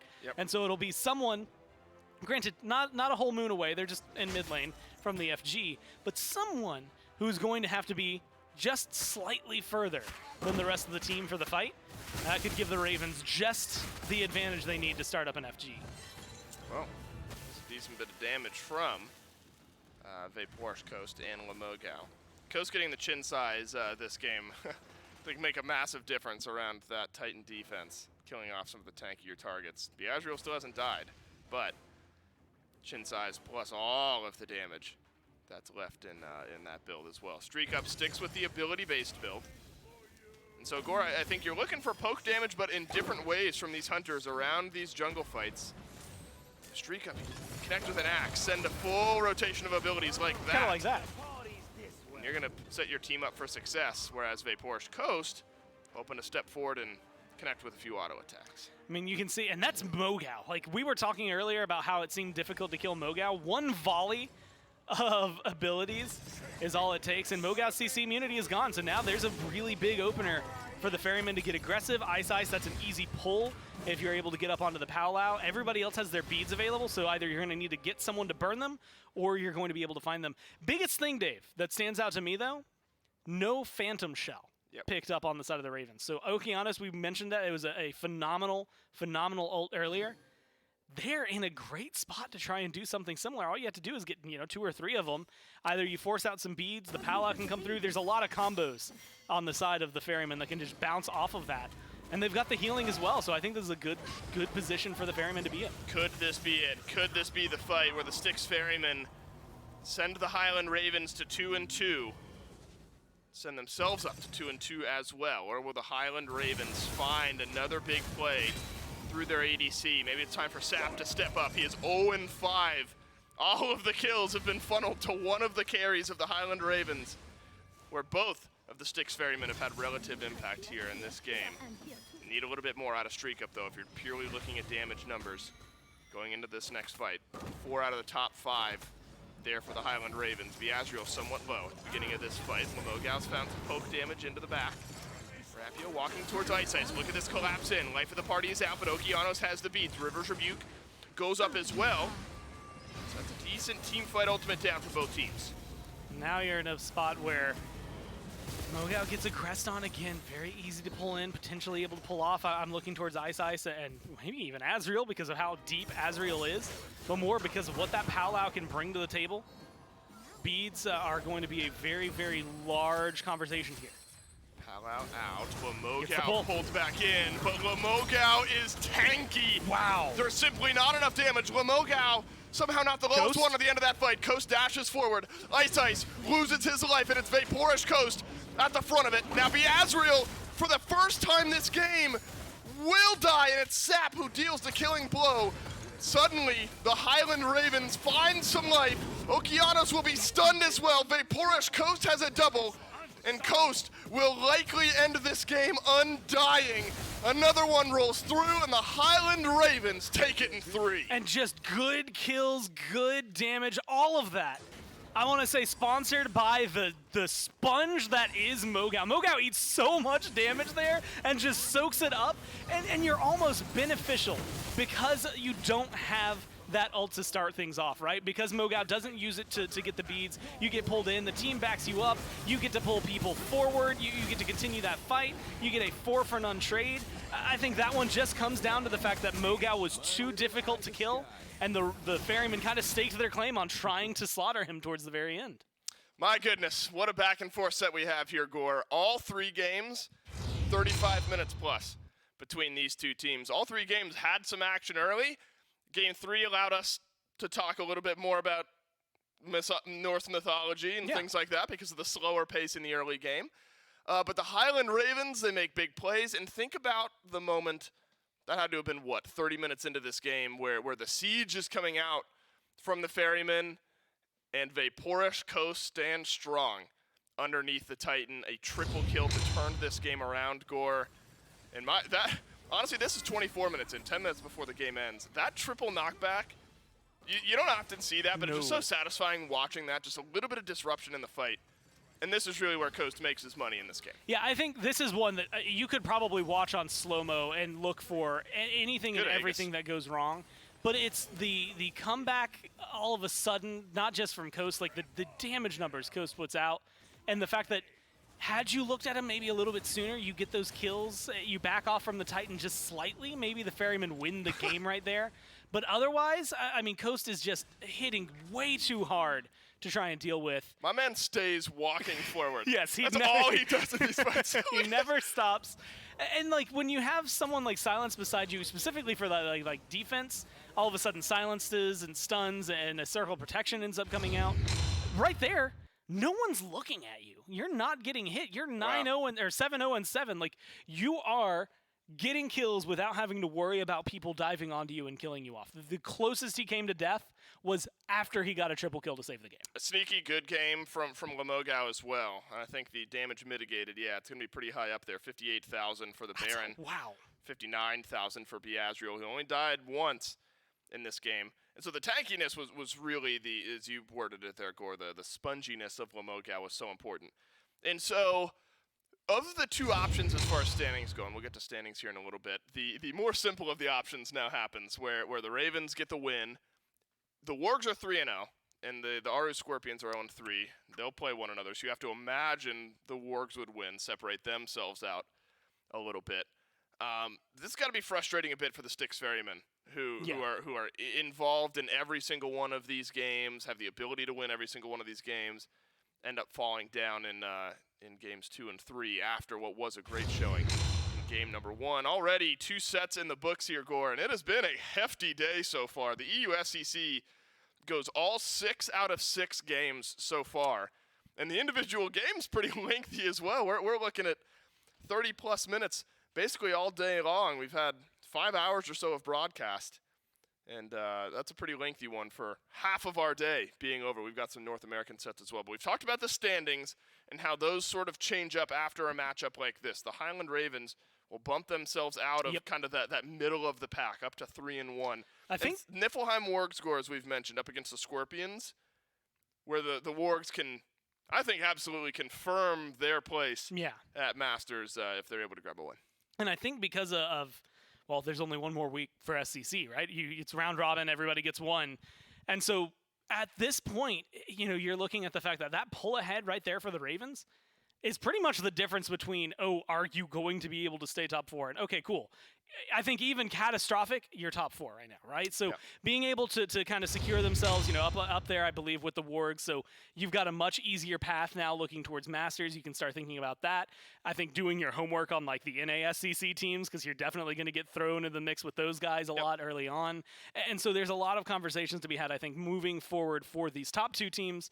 Now the Ravens kind of joining that, because it's not just the competition that's around you trying to block you from getting to Masters. Now all of a sudden, it's the people that are going to be there, the top 4 in EU, the top 4 in NA, and then all 8 of the SPL teams that you're going to have to burn through. So there's a lot of homework for them to be done, and they've got a little while to do it, like about a month, I think, from this point to be able to do so. 2 or 3 weeks, I believe, after next week, 2 weeks after next week, to be able to try and push themselves forward to be able to get that full resolution, I guess, of Masters. Well, Gore, as I mentioned, we're only halfway done with our day here in the SCC. We've got some North American matchups to look forward to. The Anansi Weavers up against Xibalba Storm. It's going to be our first of 2 matchups, and then the Eldritch Hounds versus the Calvin Wardens will finalize our day. And Gore, if you're talking about the top 4, the Weavers matchup that we're going to get into, important for them specifically. The Storm in a pretty healthy spot as far as standings go, but our first matchup in NA can officially knock the Weavers out of any sort. I mean, again, it's the type of scenario where for the Weavers to go to Masters, you need every possible thread to line up. Now, they need to win. They need certain teams to lose.